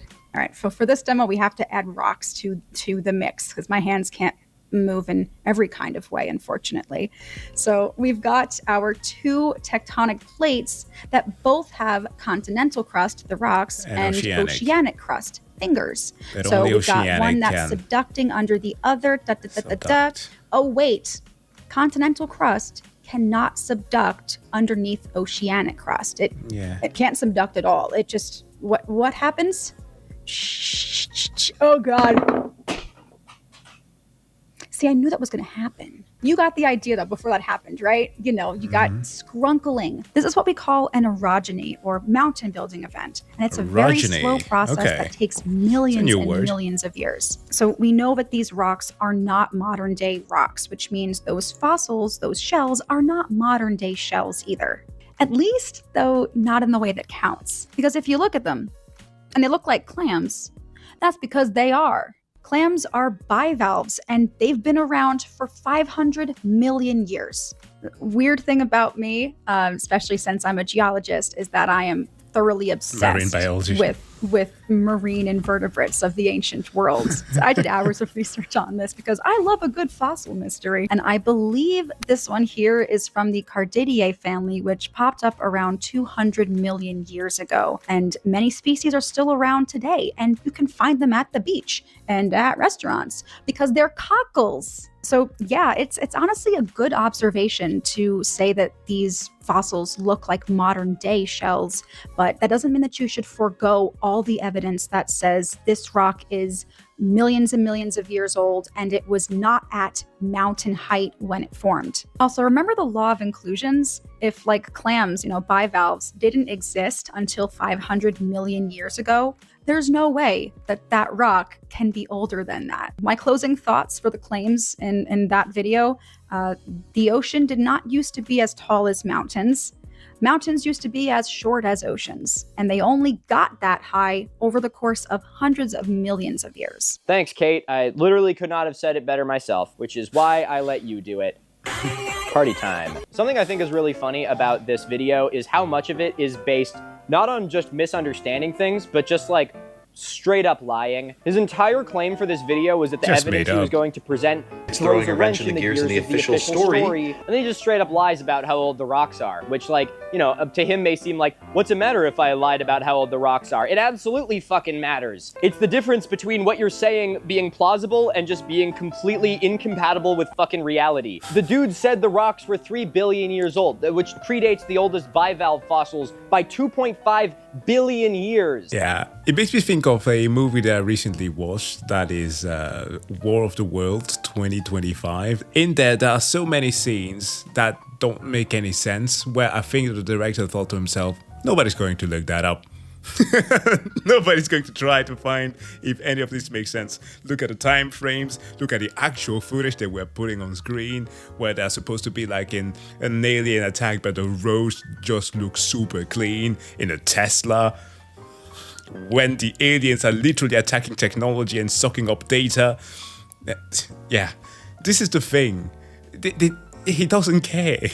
With a B. I know that geology is not like a thing that we're well versed in, but I literally cannot even stress to you how much of an error that is. On top of the actual lying, he also just lies by omission, by just not telling anyone what these fucking mountains are. The last thing you want to do as a conspiracy theorist is give people the tools they need to actually do their own research. Yeah. The craziest thing is that he even says, according to official sources. Meaning that, call me crazy, but to me that implies that there is an official source that he's then just not fucking giving. But I think I'm going overboard and even assuming there actually is an official source, because the thing that he's attributing to the official source is completely and utterly incorrect. The fact that this entire video is just based on him straight up lying is made even funnier by the quote that he opens with in the beginning. If they say the news is fake, imagine how bad history is. Remember, folks, when it comes to conspiracy theorists, every accusation is a confession. Let's have a quick look at the comments of this video before we move on to the next one. Damn, they can tell us 3 billion years ago the Earth was underwater, but would that hold up in court? Wouldn't all the evidence be circumstantial?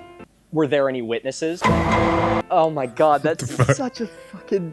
Oh, these people drive me insane. Honestly, it's been giving me a large amount of pause to try and tell myself that Shayne really is just a rage bait account that I've fallen for, because I have a hard time believing that a person like this actually exists. I hope that this doesn't make anybody angry, but for some reason, consuming content like this would make me very happy for having spent time listening attentively in school. Are there any witnesses? Were you there for 3 billion years of Earth's geologic history? I don't think so. Crazy thing to say as well for someone promoting creationism, where that argument would also work for then. Shayne, were you there when God created the world by snapping his fucking fingers? I don't think so. The only difference between not being a witness to all of Earth's geologic timeline and divine creation is that we have evidence for all of Earth's geologic timeline. What about carbon dating? We will discuss that scam later.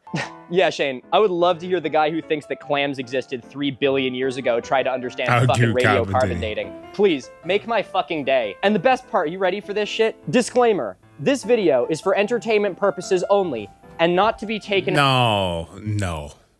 You can't do the cop-out when you do this. That's— no. As fact.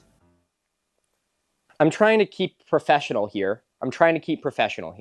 But the only thing I can think to say when I see something like that is that, Shayne, you are— how do I say this really nicely? POS. A coward? I don't have the words in the English language to, see, I told you. To express how fucking insufferable it is to watch someone poison the knowledge of humanity and then at the end tack on a little disclaimer being like, lol, just for jokes. That is like actually fucking disgusting behavior. It's like that fucking meme of like this woman who was like, I dated this guy who was like 5'4" and he would always like start shit with like huge like 6'3" dudes at bars, and then like right when they were about to knock him the fuck out, he would hit them with the yo, I'm just a little guy, I'm just fucking with you. Shayne like gives that heavy. Yeah, I know I'm like poisoning society with my lies and misinformation, but like, hey, dude, it's just for entertainment. You're overreacting. It's not that deep. Chill out. Fucking insufferable. Genuinely fucking insufferable. Let's move on.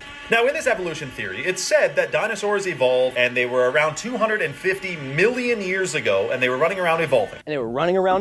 Look at me, out here, running around evolving. Maybe if I think really hard, I can grow wings. Fuck! Oh, I need to be running around to evolve. Okay, I'm gonna run 3 laps, and I'm gonna grow a tongue like a fucking chameleon. This is gonna be the dilemma I have in every video that I talk about Shayne. Trying to figure out whether or not he genuinely doesn't understand what he's talking about, or if he's just intentionally making himself sound like a moron. Either way, as funny as running around evolving is, it's a classic creationist tool used to infect the minds of their flock to make them doubt science. This same strategy works for many different topics and sort of just revolves around taking a complex scientific idea that's well understood and oversimplifying it so much that you can just trivialize it and say, see, isn't that stupid that they believe that? Plus, I've said this before on these very types of videos. Stop calling theory the thing you think it is. Because within the scientific field, when we say theory, when we attribute the word theory to established things, it's almost interchangeable with facts. The only thing that reduces it to be facts is numerical certainty. That's all. That's all there is. Remember in my ruining my Instagram Reels algorithm video, that like creationist Big Bang doesn't exist clip? You know, this one. Wow. Woo! Wow. It's exactly like that, where creationists take the term Big Bang and then, you know, interpret it as like a literal explosion in the sky, and then the Earth existed. That's also why terms like that are kind of poisonous, in that they're poisoning the well, because people are not going to be looking like through an etymological dictionary to try and find out where the origins of terms and or word even come from, right? The same way with the utilization of a term like woke. Fred Hoyle, who coined the term, said that on a BBC broadcast and thought that it was going to be a dismissive thing. It was simply trying to express this idea of a rapid expansion, a thing that explosions have a tendency of doing. But we're not talking about an explosion, we're talking about an expansion in every direction. You can basically just say everything stretch. Now, that doesn't sound as fun, does it? But that's basically what it is. Which is just not at all how it works. And by them presenting it like that, they are, again, just fucking lying.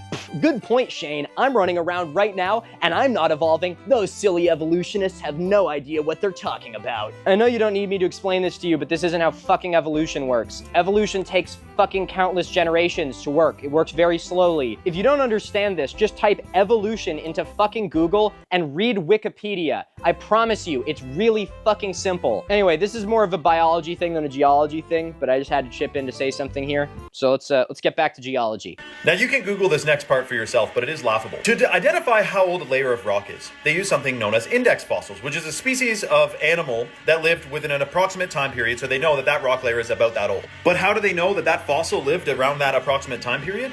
Well, it is judged by what layer of rock it's found in. So the layer of rock tells you how old the fossil is, and the fossil tells you how old the layer of rock is. That's called circular reasoning. The other way they tell you rocks are hundreds of millions of years old is by using radiometric dating. Trace radioactive impurities are selectively detected, and they can tell how old they are, apparently. But this method of dating was called into question after Mount St. Helens erupted in the 1980s. They tested the lava with this method, and it came back between 350,000 to 2.8 million years old. Because the difference is skewed. And no. I was right. He's using the AI summaries. Which, listen, if I am to be very charitable, I don't actually have an issue if a person actually wants to learn something. But you see, you see the thing here, that link. Click it. Click it and read the whole thing. Comment your thoughts below and follow for more. That sounds really fascinating, Shayne. I'd never heard of that paper, but you've piqued my interest. An entire form of dating, an entire field of study written off by a single paper? This sounds like some pretty groundbreaking stuff. Sounds very scientific, and I'm sure is something that you researched very heavily, because Lord knows you wouldn't want to be spreading any misinformation here. Right? Also, absolutely delightful to hear someone complain about circular reasoning when the entire line of reasoning for all these videos is, I don't know, Bible said so. Anyway, Kate did us the honor of peer reviewing this information, and I'm gonna let her explain this one to you. Yes, everyone's got a problem with dating, and I wouldn't expect any less from this guy. But it's honestly pretty understandable coming from him because he is definitely not learning from reliable sources. He's citing search engine AI overviews, which are known to be not very factual, especially in geology, because I did an investigation on this last year with Proof News. I guess we'll put a link to that in the description if you want to see how bad AI is at explaining geology topics. One of the biggest problems that I have with it is that it's scraping information from every website that talks about this, including the ones that contain debunked pseudoscience, confirmation bias. Moving on, relative dating is a method that we use to correlate rock layers with each other without knowing their absolute numerical ages. We just know if they're older, younger, or the same age as another layer of rock. And this is built around another principle of geology called the law of superpositioning, which says rock layers on the bottom are older than rock layers on the top because the layers on the bottom had to exist first in order to get buried by younger rock layers. And by the way, all these principles are actually the fundamentals of stratigraphy, which is the study of rock layers and how they correlate with each other. And it's what I'm going to grad school for. I love this shit. Something that Shayne brings up right away when talking about relative dating is index fossils, and the AI overview tells him that they're used to know the ages of rocks, which is true. But then, like a normal person, this is a very normal thing to be curious about. He looks up how we know the ages of index fossils, and the AI gives him an unhelpful answer that he interprets as circular reasoning by scientists rather than, maybe this isn't a good source of information. The use of index fossils is built upon the principle of faunal succession, which says if a rock layer contains an index fossil, then we know that rock had to form during the time window, usually a brief time window, relative in Earth's history, that guy existed.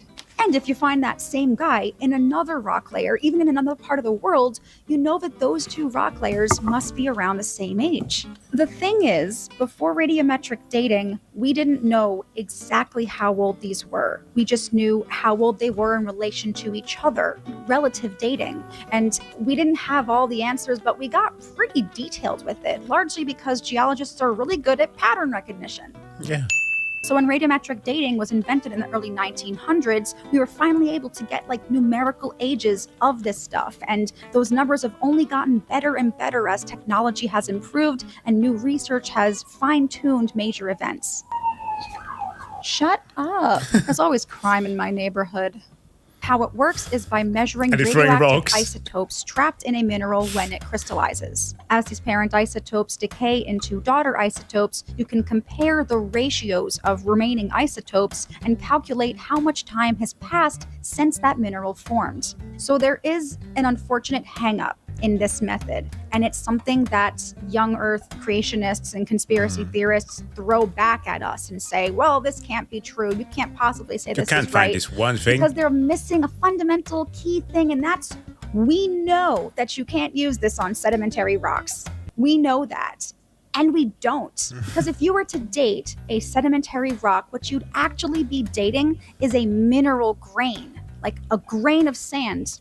And that came from a different rock, because sedimentary rocks are made of sediments from other rock. So that wouldn't be telling you the age of the sedimentary rock. It would be telling you the age of some completely irrelevant rock that is definitely much, much older. This particularly sucks because sedimentary rocks are where fossils are. Index fossils. So how do we get the ages of the rocks and of the index fossils?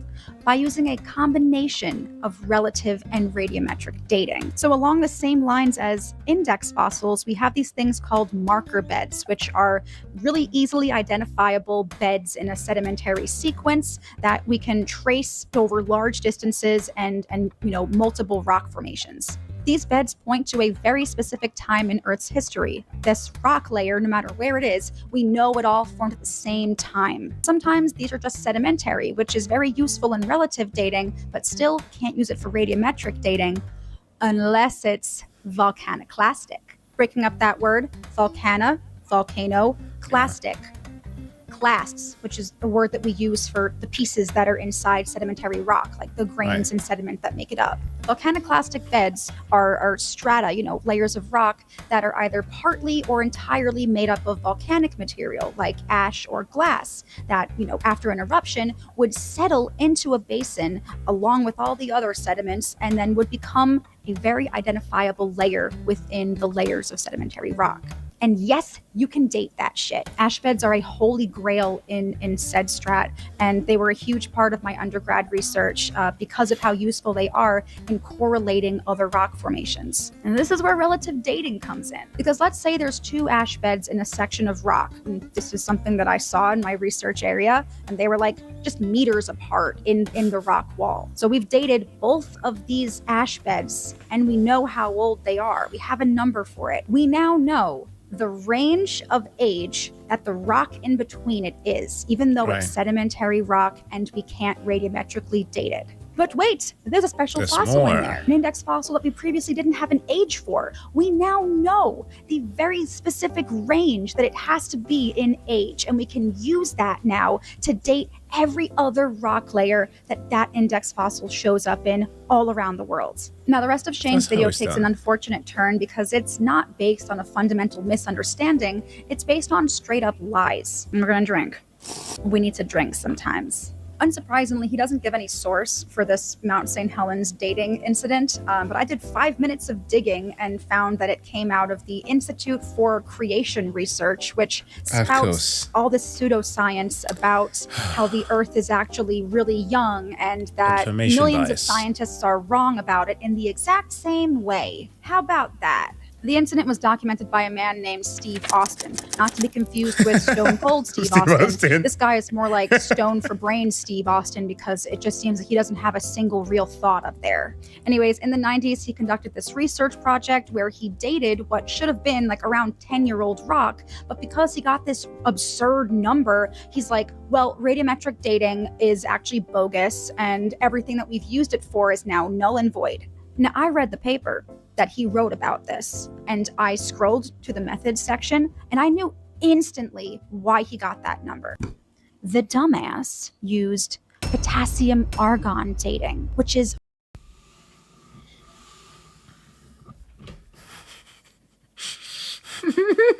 Okay, I'm gonna let her explain that. arguably one of the worst possible choices for a rock this young. Potassium-40 decays into argon-40 at a half-life of 1.25 billion years.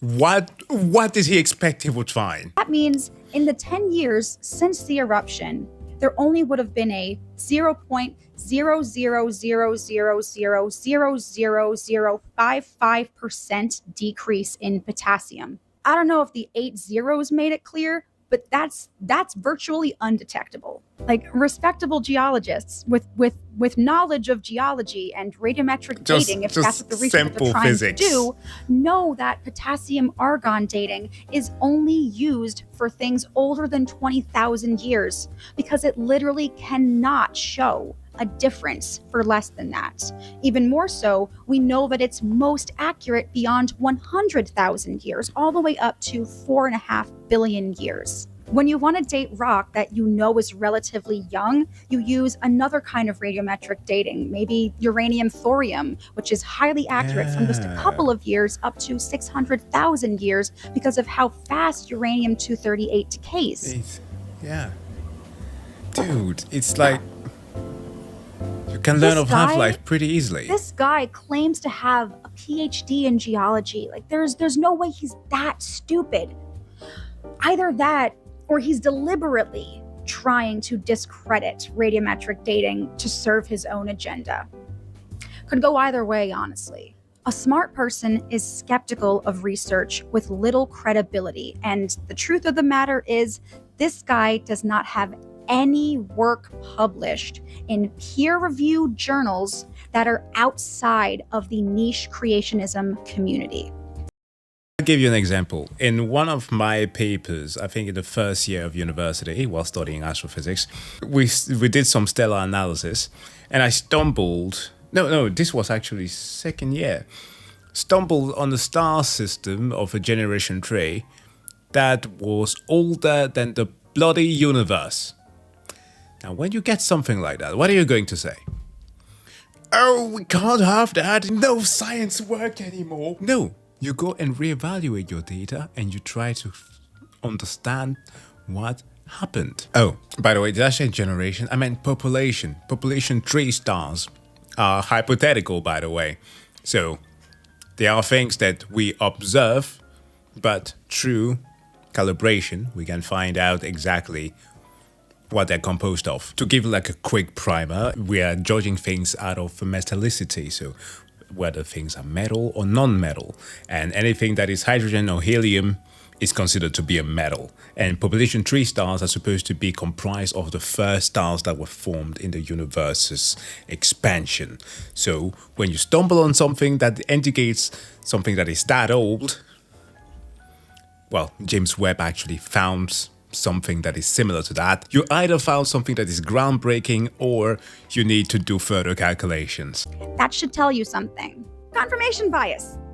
Again. Yeah, Stone-brained Steve Austin is a hack of a geologist and an absolute disgrace to our field, and I hope I run into him at a conference before he croaks so I can spill beer on his shoes. Stone-brained Steve Austin. I'm funny. Stone-brained Steve Austin. I'm gonna give you that one, Kate. That's pretty fucking funny. I don't think I ever would have thought of that. See, this is why we need you on YouTube, making YouTube videos. It's pretty funny, right? So as we can see, all of the evidence in this video that claims to overturn, the entire field of geology is predicated on two things. A guy quoting a bullshit article from a creation scientist without reading it, understanding it, or presumably even knowing what it means, and a guy using the fucking AI answers section on Google. This is what I mean when I say that Shayne's research makes Philip Zeba look like a fucking PhD student. The absolute audacity to claim that you know more than all of science and your source is the AI answers section on Google and you not understanding science. The comments on this video are also just fucking delightful, I might add. Also, they carbon dated a sea lion's bones, who they knew died a couple weeks ago, and it showed something like 4 million years old. Oh, something like 4 million years old. Damn, that's, I believe that. Do we want to get any more context here? As we've talked about, you know, there's always some outstanding things for dating methods that scientists know and take into account when they date things. So do you want to look at the literally hundreds of thousands to millions of examples of radiocarbon dating working? Or do you want to just find one time where something anomalous happened that you're not going to source and use that as an excuse to be like, see, God is real? Which brings us very nicely to the comment under that one, which is just Christ is Lord, which I see a lot in these videos too. And like, go off, King. If that's your truth, fucking good for you, bro. Good for you. What the fuck does that have to do with Mount St. Helens? No fucking idea. The thing about Shayne is that he's just so insanely off the mark almost at all times that it's actually kind of impressive. This also highlights something that I find to be really entertaining about contrarian bullshit artists like Shayne. They spend so much time whining about indoctrination and the paradigm when they are literally the most dogmatic people on the entire fucking planet. We'll actually see this one guy who completely believes in my niche ideology published one paper that fully supports all of my biases, and therefore science is wrong. Like, god damn, do these people not hear themselves? Like, it genuinely makes me feel like I'm going insane. And I honestly think this way of thinking leads to one of the biggest hang-ups that victims of conspiracies have in their flawed lines of reasoning. And that is the need for there to be, like, a guy. You see, most conspiracy theories and anti-science cults are built around a guy. They got their Kent Hovind, their RFK Jr., their Graham Hancock, you name it. Cults of personality that claim to have the discovery that can single-handedly overturn an entire discipline of science. And these anti-science cult leader grifters are obviously not doing this to improve the body of science, but instead to blatantly enrich themselves. Their singular goal is to expand their personal notoriety and recognition so that they can be on podcasts and sell books and make Netflix series. And most horrifyingly, make it into the fucking government. It's my theory that because so many of these anti-science cults have a guy at the helm, their victims think that actual science must work the same way. They don't really get that science doesn't really have a face. And because of how many individuals and regions and ideas are contributing to it, it works towards being a largely objective source of what we truly know about the world. But since the victims of conspiracies like Shayne and Philip and the contrarian guys who peddle them don't have a leg to stand on in an actual field of science, they have to find creative methods to wave away entire disciplines of science who they need to be disrupting in order to continue their personal enrichment. And I believe that this is one of the dominant reasons why so many victims of conspiracy theories and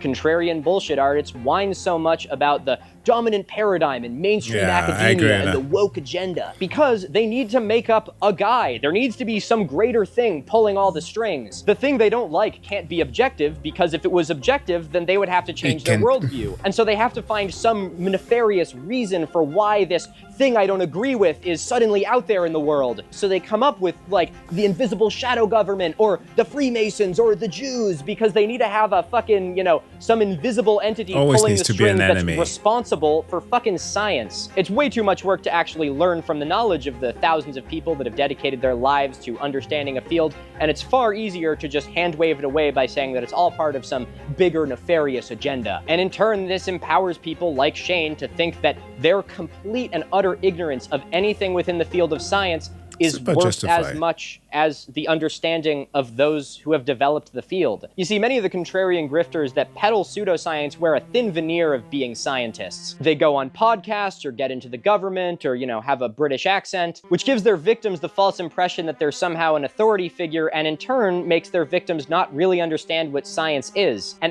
literally doing the thing that they tell their followers not to do. Do not appeal to authority, while literally portraying oneself as an authority figure to get those supposed credentials. As such, the grifters at the top prime the pump for their victims to go and attack actual science with accusations of dogmas and paradigms, when these terms literally define the mentality behind every single pseudo guy on the entire fucking planet. Once you get over how frustrating and fucking stupid it is, it's actually really sad. We are essentially watching people get tricked. There's no other way around it. And people like Shayne and Philip are two who I think are perfect examples of that. People that were tricked and were taken advantage of, and now unfortunately have to face accountability because they are going on to trick other people. I'm sorry, but you lose the "I was taken advantage of" excuse when you start taking advantage of other people. All right, I'm putting a bow on the paradigm conversation. Science in its truest form is the challenging of the dominant paradigm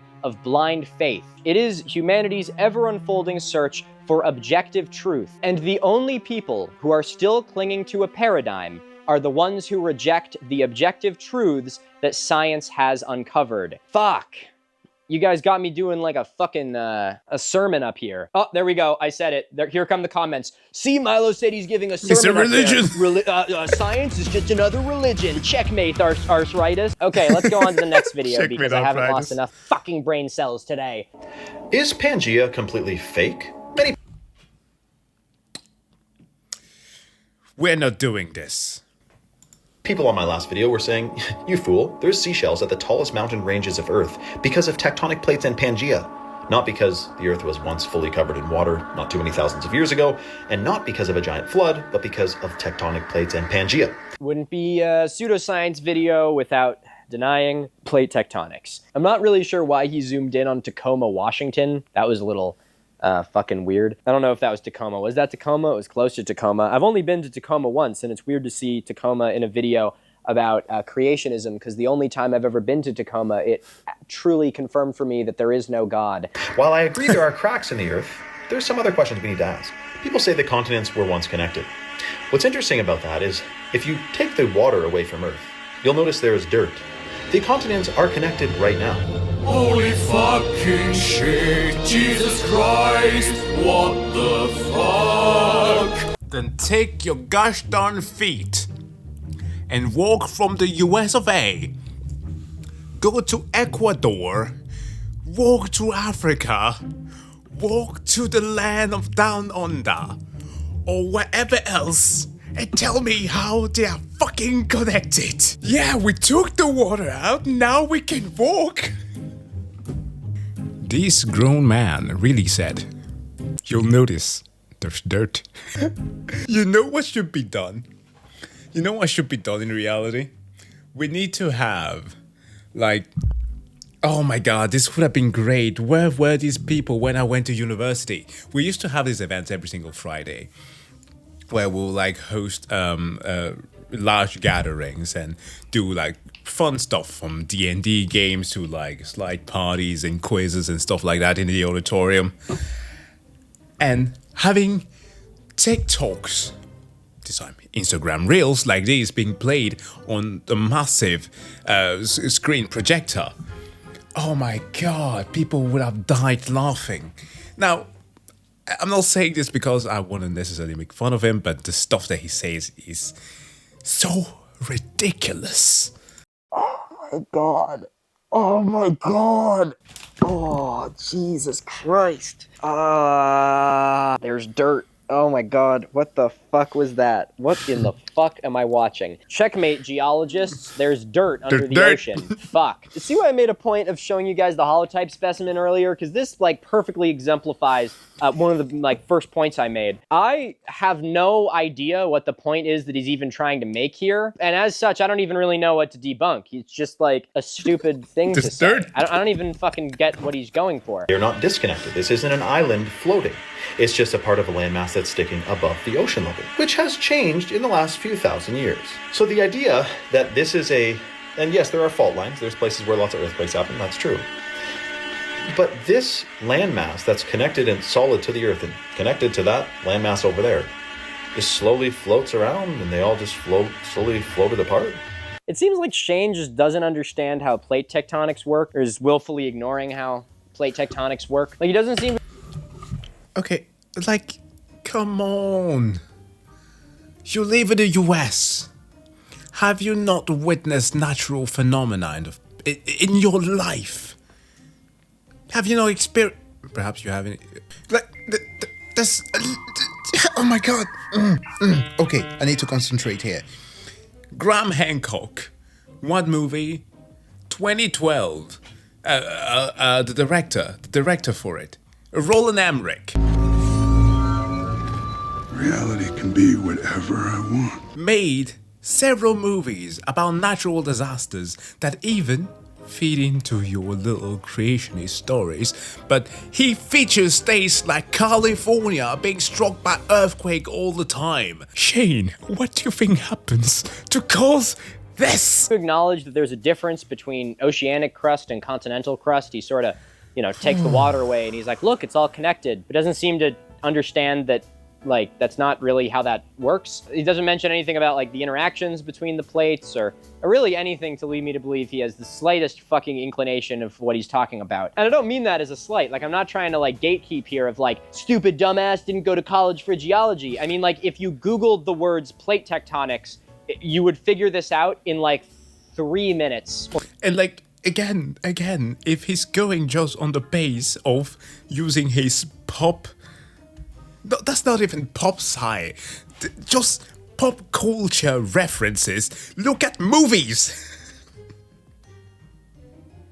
That's why I wanted to make that example, because that is something that is so casual for people to understand. Or less. There is literally no excuse for being this poorly informed in the information age. Not a single one. Especially if you are then going to be sharing your ignorance online to thousands to millions of people. What the fuck? This is another great example of pseudoscientists writing off an entire, very well understood scientific discipline based purely on them just not understanding it. Not only not understanding it, misunderstanding just the name of the scientific phenomenon. What seems to be going on here is that Shayne heard, plate tectonics and continental drift and sort of just amalgamated them into one.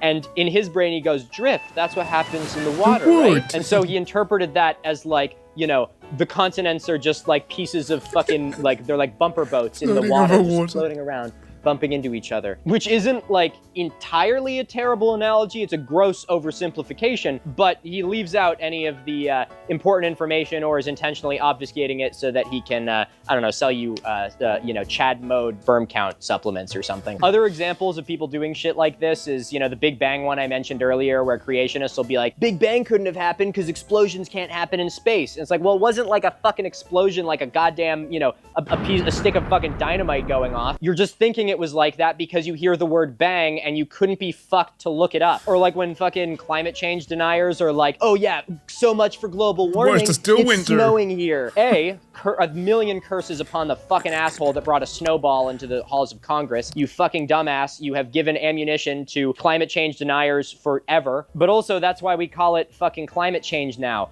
Because while there is a general trend of warming, there are a lot of different things that happen because climate change is a lot more nuanced than just, oh, climate change happened and there is no more snow. Oh my god, this has the energy of Mel Gibson going on Joe Rogan and being like, look at this glass of ice of seawater. It's melting, isn't it? But it's not overflowing.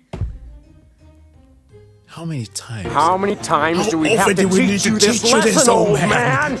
Why are people like this? But it's a lot easier to just misunderstand one single phrase that you don't feel like believing in, and then just say that somehow your interpretation of that phrase is worth more than the fucking countless scientists that have actually created the entire field that goes underneath that phrase. Now, Shayne here is clearly not an authority figure to talk about plate tectonics, and I, frankly, am not really either. So I'm gonna hand this over to someone that knows a lot more about it. Kate, can you tell us, fucking what?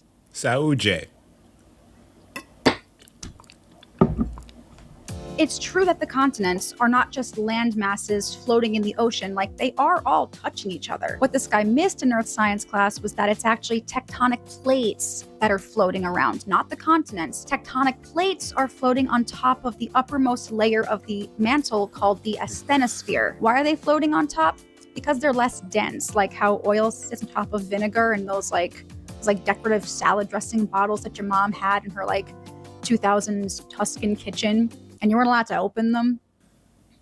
And there was olives in there. What were those for? I always wanted to drink it. So it seems like Shayne is just stuck on continental drift, which is making it hard for him to understand the complex nature of what we actually call plate tectonics. Continental drift refers to the early explanation of why the continents look like they kind of fit together. Notoriously hot scientist Alfred Wegener said, well, they drifted apart, but I don't have the mechanism for how or why.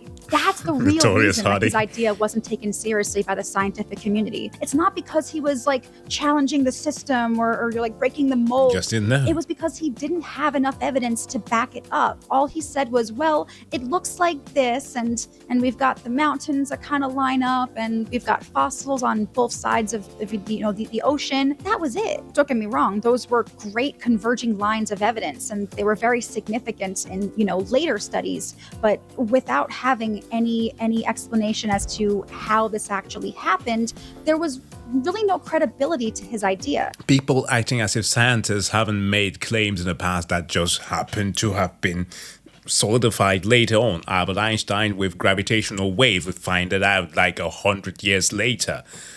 Somebody on my Discord suggested I should be watching the recent video by Veritasium that had to do with lithium batteries, which Sir Goodenough, what an amazing name, actually dealt with.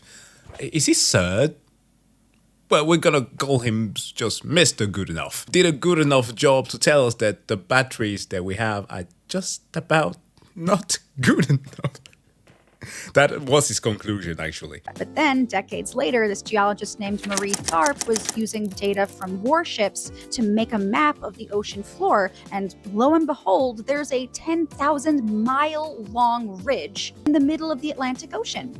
We call this, if you could believe it, the Mid-Atlantic Ridge. This was like a smoking gun, and it led to a frenzy of research in the 60s and 70s that produced even more evidence and ultimately resulted in the acceptance of this newly advanced, fine-tuned theory of plate tectonics. Quick sidebar, in science, the word theory means something else than it does to everybody else in the world, and I hate that that's the word that we use for it because it creates a lot of confusion and people think that, oh, it's just a theory, it's not proven. No, in science, a theory is proven beyond reasonable doubt by countless experts. Like, we know this is happening. God, this sounds good. It feels different when you're, I wouldn't necessarily say vindicated, but like confirmed in the statement that you've made a long time by an actual educator that is an expert in her field. So that's just nice, okay? Because I'm just a graduate, okay? I'm just a physics graduate, and occasionally I toss some tidbit here for you to bite on. So having a bit of confirmation in the stuff that I say sometimes by other people is nice. And there is mounds and mounds of evidence to prove it, including, finally, the mechanism behind plate tectonics. So the driving force of plate tectonics is actually a combination of two things: ridge push and slab pull. And I'm going to demonstrate that to you with a simple little demo that I developed a few years ago. All you need is a piece of paper and whatever this is. I bought this at a garage sale like 10 odd years ago, and the only things it's ever been useful for gym equipment, holding sunglasses poorly and explaining plate tectonics pretty efficiently. Let's have a sip of beer first. We'll go back to our little beer, mic stand method. Let me just say, for how stressful it is to talk about this guy's videos, I'm doing pretty damn good on beer. This is taking so long, you have no idea. The paper here represents the Earth's crust. The little shape I drew in here is continental crust, and everything around it is oceanic crust. Now, something's happening underneath the paper in Earth's mantle. It's convection. There is some kind of like upwelling of material that's going kind of like in a circular motion. I don't have the hands to demonstrate that right now, but it's pushing these two sides apart. It's actually creating a rift in the middle, and it's pushing the sides apart. How is it doing that? By creating new rock. What's coming up from the middle here is magma. Like it's magma, and it's just watch. Hang on.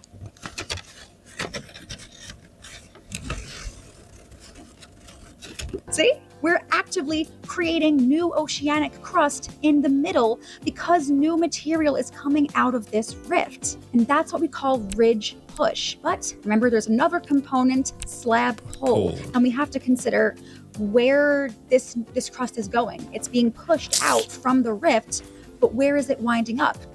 Well, this isn't the only, crust on Earth. It's going to intersect and collide with another tectonic plate. And because this is oceanic crust, let's say that the stuff on this side, I don't have more paper to show this. And I feel like if I had more, it would just fall apart. I don't have as many hands as I'd like to have to be able to do stuff like this. So this is going to be subducting underneath another plate. And that has weight to it. That has mass. Gravity is pulling that down. And that's also contributing to the ridge push. The slab is actively pulling on the plate as well. So these two are working in tandem to move plates around. Yeah. I love this thing. It falls apart every time I use it. I've been meaning to super glue it, but I don't know where my glue is. Also, without the Mercator projection, half of these continents wouldn't fit so nicely into each other like it looks like on this map. If you got the true size of Africa, the true size of Greenland, and put them all together, it would not fit very well. There was a distortion in the maps, and there's a reason for it. They say there's a whole explanation of why they do it. But it's not this neat and tidy Pangaea you think it is. Also, if you look at an official Pangaea map, you'll notice half of these countries and continents are not this shape. They formed them into a shape, which they claim is they slowly drifted apart and they don't look the same anymore, but they just formed them into a big landmass and called it Pangaea.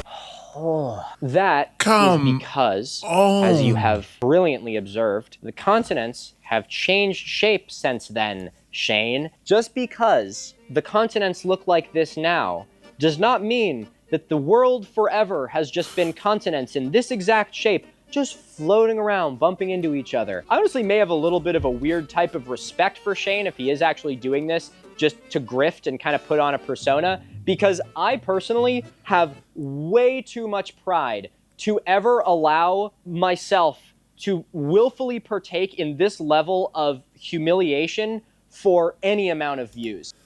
That is crazy. He went to the extent of understanding, or at least looking up, that, hey, look, there's a different ways that perhaps cartographers were drawing the world. And so the true sizes of the continent are not how they appear to be when you're simply looking at a flat map. Sure. But he didn't care to look up how it was that the continents could have changed over time. Over millions upon millions of years. I just could not do that to myself. I could not put on a bit where I'm just like, all right, I'm going to work today, guys. My work, what is it? Oh, well, I pretend to not know anything on Instagram. And again, I'm not trying to gatekeep here or be call him a fucking dumbass. I mean, this is not stuff you need to have a geology, PhD to understand. This is literally Wikipedia search will give you the information you need. So if you are going online and acting like a fucking authority figure in geology and spreading misinformation, and you haven't even fucking Googled it on goddamn Wikipedia, I am going to call you an idiot. I'm sorry. I don't know what else you want me to fucking say. A random schmo online who's in the comment section just being a fucking moron. I'm like, sure, whatever. You're not claiming to be an authority. No one's taking you seriously. You don't have to Wikipedia search it. But if you're going to be making videos, there is absolutely no excuse to not just double check the things you're saying. Okay, anyway, it's not just our fucking modern continents floating around bumping into each other in this shape. Pangaea started breaking up 200 million years ago, Shayne. Just 200 million years after the first mussels emerged. Clams, wouldn't you know? Do you really think that it would be possible for all these continents to break up and move around and not change shape at all? Again, I just can't help but feel like this guy's being obtuse on purpose, because I can't imagine someone actually thinking that this is a logical line of reasoning. He also has this weird moment at the beginning where he acknowledges that earthquakes and fault lines exist. So the idea that this is and yes, there are fault lines. There's places where lots of earthquakes happen. That's true. Which, to be fair, would be absolutely insane to deny, but I guess at this point, I honestly wouldn't put it past him. But then, if you believe in that... Earthquake is the actual deep state that is going Deep Rock Galactica, shaking everything with the drills. How do you not believe in plate tectonics? Shayne, the earthquake, the thing you believe in, you know what that is, right?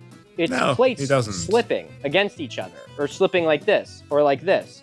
They're slipping, is my point. So once a plate has slipped, do you think it just heals and goes back? No, it fucking slipped. So if it slips a little bit every once in a while, and it's observable on a human lifespan, what the fuck do you think is gonna happen over a really long time? This is like the creationists who believe that, like, you know, evolution can happen on like a micro scale, but I just don't believe in, you know, like evolution. What the fuck do you mean by that? Like, if you think that things can change a little over a little bit of time, then how the fuck do you not also think that things can change a lot over a lot of bit of time? Jesus. Okay, Kate, fucking take it away. Get out of here. I can see where Shayne gets some of his, like, quarrels with Pangaea, and a lot of it stems from the maps that we have of it, because nobody was around back then, and all that we're basing this off of is the knowledge that these parts, these plate boundaries are spreading, these plate boundaries are converging, these plate boundaries are sliding. That's all that we have, and different models will have different estimates, and they create different maps. But remember, we know it existed.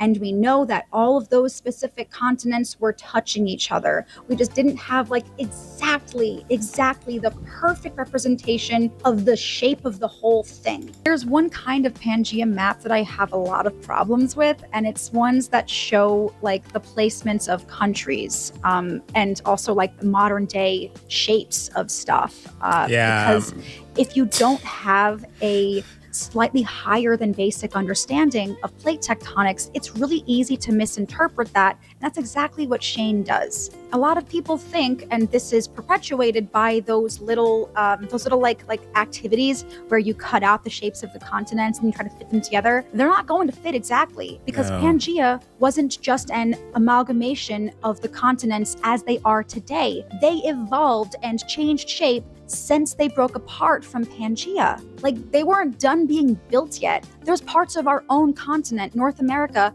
that didn't exist until after Pangaea. Around 100 million years ago, we had this ocean, like, cutting across North America called the Western Interior Seaway. It was around for about 30 million years until all that land was slowly uplifted above sea level, which is why you can find shark teeth in South Dakota. And this is just one example of post-Pangaea Earth still being dynamic and evolving in the 170 million years since it broke up. People are so hung up on Pangaea. There's Reunite Pangaea t-shirts. Did you know that there were other supercontinents before Pangaea? Like Rodinia?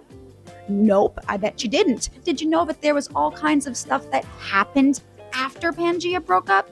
Now you do. Thanks, Kate. Killed it. Let's look at the comments real quick. There's only one I really highlighted for this one because it's just another thing that Shayne says that I really love. Pangaea is right up there with Darwinism and evolution. And I do like this combined with the profile picture of him doing this, which is like, actually, is that exactly what I'm doing in my profile picture? Touche, actually. Touche, you know?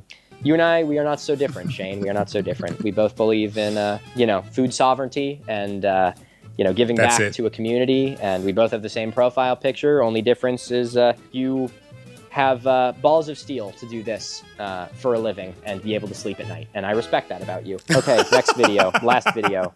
If this thing really happened, which there's a ton of evidence that it did, you'd think it would be included in the education system if they were interested in teaching you the true history of Earth. No, Shayne, of course not, because the education system is controlled by the Masonic Illuminati, Rockefeller, Rothschild, Jewish, neo-Marxist, neoliberal, leftist, woke agenda. Haven't you been paying attention? God, right when you think someone's starting to get it, they ask questions like this. I thought you were better than that, Shayne. Check this out. Oysters were found 2 miles above sea level. 11-foot oysters weighing 600 pounds, 2 miles above sea level in the end. First of all, most science evangelism, seminar of the Garden of Eden, and that voice, is that Kent Hovind? It is Kent Hovind. Okay. Second, I can't believe that because my spider senses are tingling right now. Those aren't oysters. Those aren't oysters. What the oh God. Concretions, right? Hold on. Google. Be my friend here. Well, I'm a certified Google debunker now. Concretion. Fossil. Literally the first thing that It's it. Oh my god. Well, we got some. We got clams. We got giant oysters. 2 miles above sea level in the Andes Mountains. When they climbed Mount Everest, they found petrified clams on top of Mount Everest. Interesting thing about these clams, they're petrified and they're closed. Fucking Kent Hovind. Just the person I wanted to talk about. I'm gonna like Kate explain the clams on Mount Everest thing, but I'm gonna take a quick talk about these clam pictures that they were found two miles up in the Andes. Okay, so they cited these old ass images from old ass publications, and they're not clams. They are concretions. We've been over this so many times. Do you see what I mean about how many conspiracy theories are hinged on not understanding fucking geology? And we talked about that in the past Philip Zeba episode with regards to what it is that people actually wrote in papers.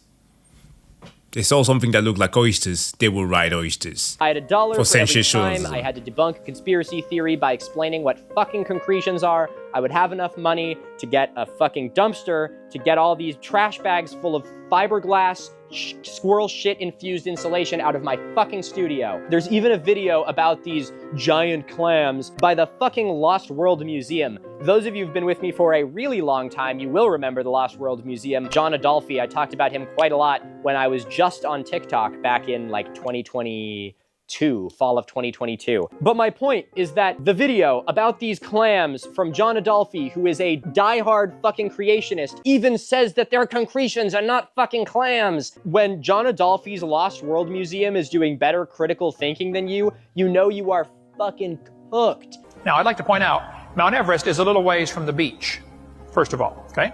About 450 miles to the beach. And clams do not climb mountains very well. And when a clam dies, it opens. You can walk along the beach and find 1 million seashells. You hardly ever find a matched pair. And you never find them closed if they're dead. They open right away. How do you get petrified closed clams on top of Mount Everest? I think there was a flood. But I don't think the flood was over Mount Everest. Mount Everest wasn't there. Psalm 104 tells us the mountains arose during the last part of the flood. The mountain ranges formed during the end of the flood, probably as a result of the Earth's crust being cracked open and busted up into pieces, and pieces would lift up and flex back and forth. What? Holy shit, I haven't heard that version before. What the fuck am I listening to? I'm sorry. I'm a former Christian. I've heard a lot of these talking points. This one is new to me. There is a very real agenda to hide the true history of— Yo, Shayne, sorry, I don't mean to interrupt you. I know that crying about the big scary is a very important narrative to you, but I'll let you get back to it in just a second, I swear. I just got to say something. Just a quick question for Kent here. If everything was covered from a biblical flood, as they say, a biblical flood, why in the fuck are there not marine fossils literally everywhere? Seems like, normally in science they try and explain things that they're, claiming, but this isn't science, it's faith. It's just so selective. I don't actually expect him to. This is a rhetorical question, but why the fuck are there not marine fossils everywhere? Here where I live in New England, there are two kind of primary places for fossils. One, super fucking young. They're marine fossils, like shells, clams, if you will, from the Ice Age over on the coast of Maine, from isostatic rebound. When the ice melted, the Earth was compressed, so the ocean went over it, and then as the Earth rose back up, it came out of the water. There's clam shells there. They're like 10,000 years old. They're super fucking recent. Then, over in Champlain, there is the Shazy Fossil Reef, which is like 400 million years old. There's trilobites there. Super fucking old, super different, completely incomparable to the other ones. Other than that, in Western Mass, we have some dinosaur footprints that are somewhere between 400 million years ago and 10,000 years ago. But other than that, we don't really have much. If I dig down in my yard, I'm gonna hit fucking granite and glacial till. There's not a whole lot of shit going on down there. But since these goons never shut the fuck up about, oh, the marine fossils on tops of mountains because the whole world was covered in water. If the whole world was covered in water, why the fuck aren't there marine fossils everywhere? And why are the marine fossils in different parts of the world different from one another? Shouldn't it just be the same because it all happened at the same time? I don't know why I'm asking for rational train of thought from creationists. I'm alone. Wouldn't the Ark have the clams in it?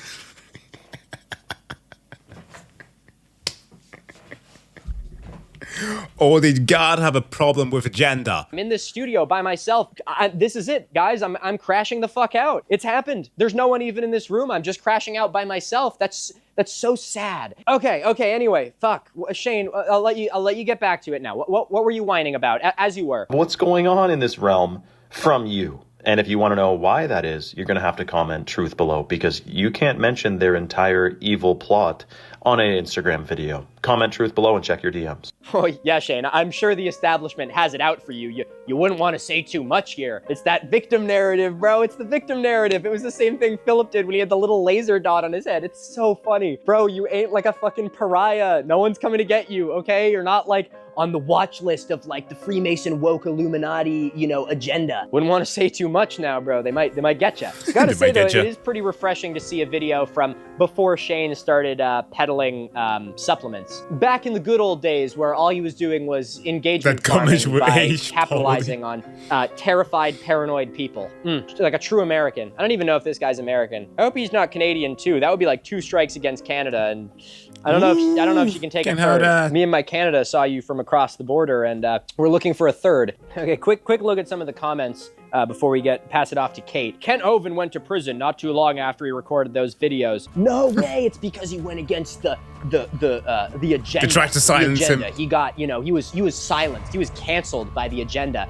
No, it's because he's a fucking tax evader. I heard about this some years back. I have to redo some research. Big, heavy lifting research going on here. I heard someone say this same bullshit, like 3 or 4 years ago. I'll have to consult my tomes.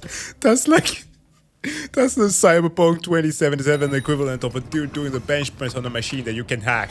Go ahead, do the research, bench the weight. I'll be in my study if you need me. Everything was bigger before the great deluges. Hey, if that makes you feel a little bit better about... How did it keep doing this? Oh, the oxygen amount made things grow bigger. That's why they had dinosaurs. That's why lizards were bigger. I feel like I should be making like a video of all of the creationist talking points that I've heard that just bother me. But at the same time, I don't want to be dunking on people that I used to care about. Because a lot of it comes anecdotally.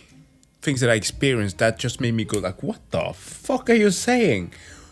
Like, we went to school together. We learned about this. How can you say this stuff? Also, a lot of it just kind of hurts inside because I know that these people deserve better.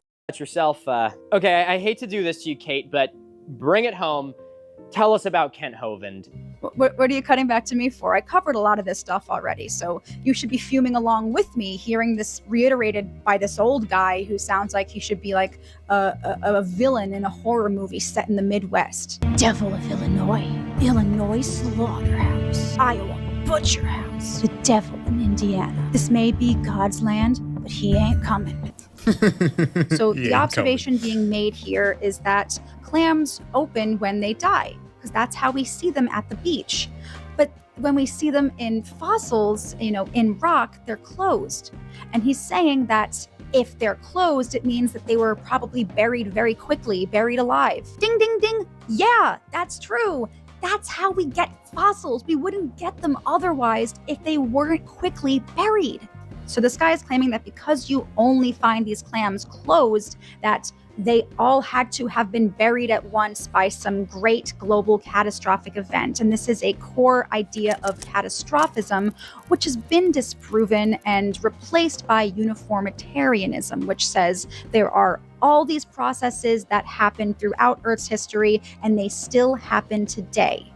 Processes like plate tectonics and mountains forming and being eroded down, and oceans opening up and closing, and all kinds of even like minuscule events, especially storms. I have seen so much evidence of storm events in like less than 6 inches of a rock layer. I can point out and be like, oh, there was like a storm here. Look at how the layers are kind of like fucked up. When geologists look at sedimentary rock, we can infer a lot of things about the environment that it was formed in. Looking at a rock like this that has a lot of fossils close together in the same layer, that can tell us a little bit about how abundant food was for these creatures, how much competition there was between them. We can look at the angles that some of these shells are oriented, and we can see, okay, well, they're landing on top of each other. They're being buried one after the other in like random orientations.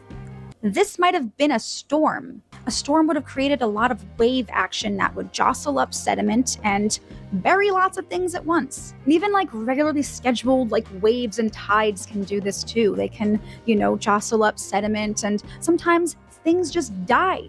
You can find open clams in rock. Fossilized open clams. You can find them disarticulated, which I actually have a good example of somewhere around here. Hey, cats. Oh, hi. Do you want something? They know there's something I sus. gave it to a kid for his birthday. He was unimpressed. The kids in my life are not based. I give you a fossil that is twice as old as the dinosaurs. And he goes, Why are you giving me so a it's not a rock? dinosaur? Have some respect for the clams. Anyways, a lot of things just like die. The in land random before accidents. Look at friggin' hamsters. They just up and die sometimes. Never had a hamster. I was afraid. It can also happen from a flood, not like a global great flood, but just like a regular ass flood. Yeah, I'm not going to deny that this can happen from a flood, but a giant global flood did not happen. We have substantial evidence to prove that.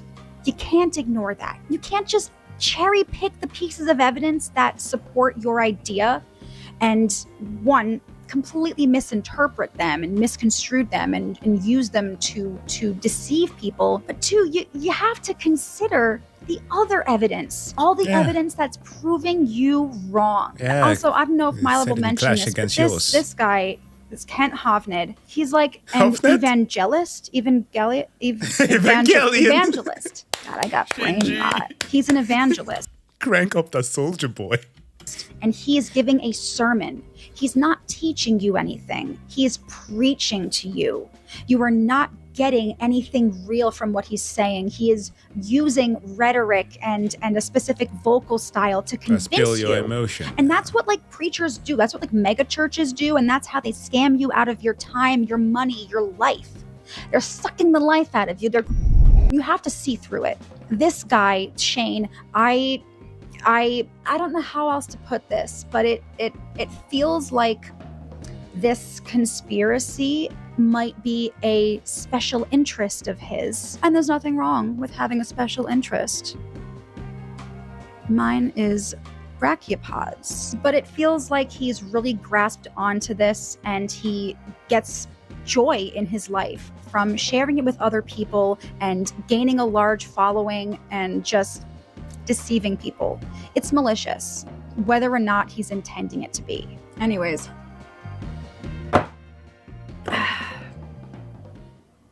Back to you, Milo. Oh shit, me? I thought I was done with this goddamn video. You want me to keep going? God damn, Kate, you're a tough one. Seriously though, Kate, thank you so much for coming on and for sharing your expertise with us. You should all go check out Kate's content. It is absolutely wonderful. Again, you can find her at GroovyGeologist on Instagram, TikTok, and YouTube. Go give her a follow. Go give her some love from us here at the Miniminuteman. And Kate, thank you again for all that you do. We need more science communicators like you, helping make the world a more enlightened place. It is the #1 way to prevent bullshit like this from taking root. So thanks again, Kate, and looking forward to the next one. Here, to finish things off, let me just fucking smoke the rest of this beer. This one's for you.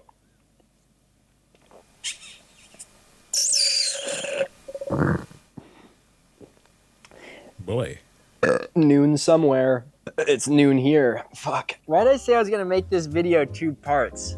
I don't think it's actually reasonably possible for me to make this video 2 parts and expect my team to be able to get it out on time. I'm gonna do this in more than 2 parts. Sorry guys, that's it. That's literally all I can muster.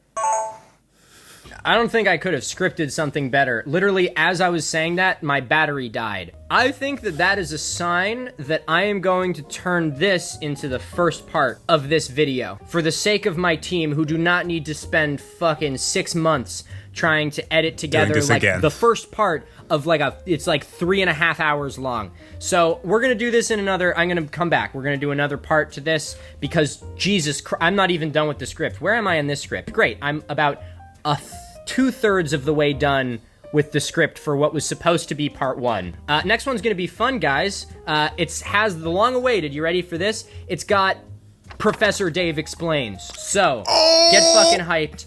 Everyone's been asking for that for a while. I've been asking for it for a while, so you finally get to see the YouTube debunker gang in action for the first time. So this is the Super Bowl. Get excited for that. Yeah, we're gonna kick that one off with Shayne Doesn't Understand Biology. So tune in next time. We'll try and get it out with the 2 weeks. You know, once every other week is kind of our post schedule here. I will see you in the next episode when we get to experience Shayne saying things like this. Why would the male evolve to have all this reproductive organ function before females had evolved? Did they evolve at the same time, but at first they were infertile, but then they evolved to be able to reproduce? Wow. It's Jover. I'm by done. Well, by done with this part. Folks, thank you so much for checking out this video. As always, make sure to go and subscribe to the Miniminuteman channel. I'm so hyped. For the next part, we're going to have Professor Dave and we're going to dive into some biology, hopefully also some physics. And given that I also really see the thumbnail there, we're going to be dealing with an enemy. Yeah, I'm really not a fan of RFK and it might show in the next video. I'm going to try to keep it tasteful though. So guys, like and or subscribe if you like this one and I see you guys in the next one. Stay awesome.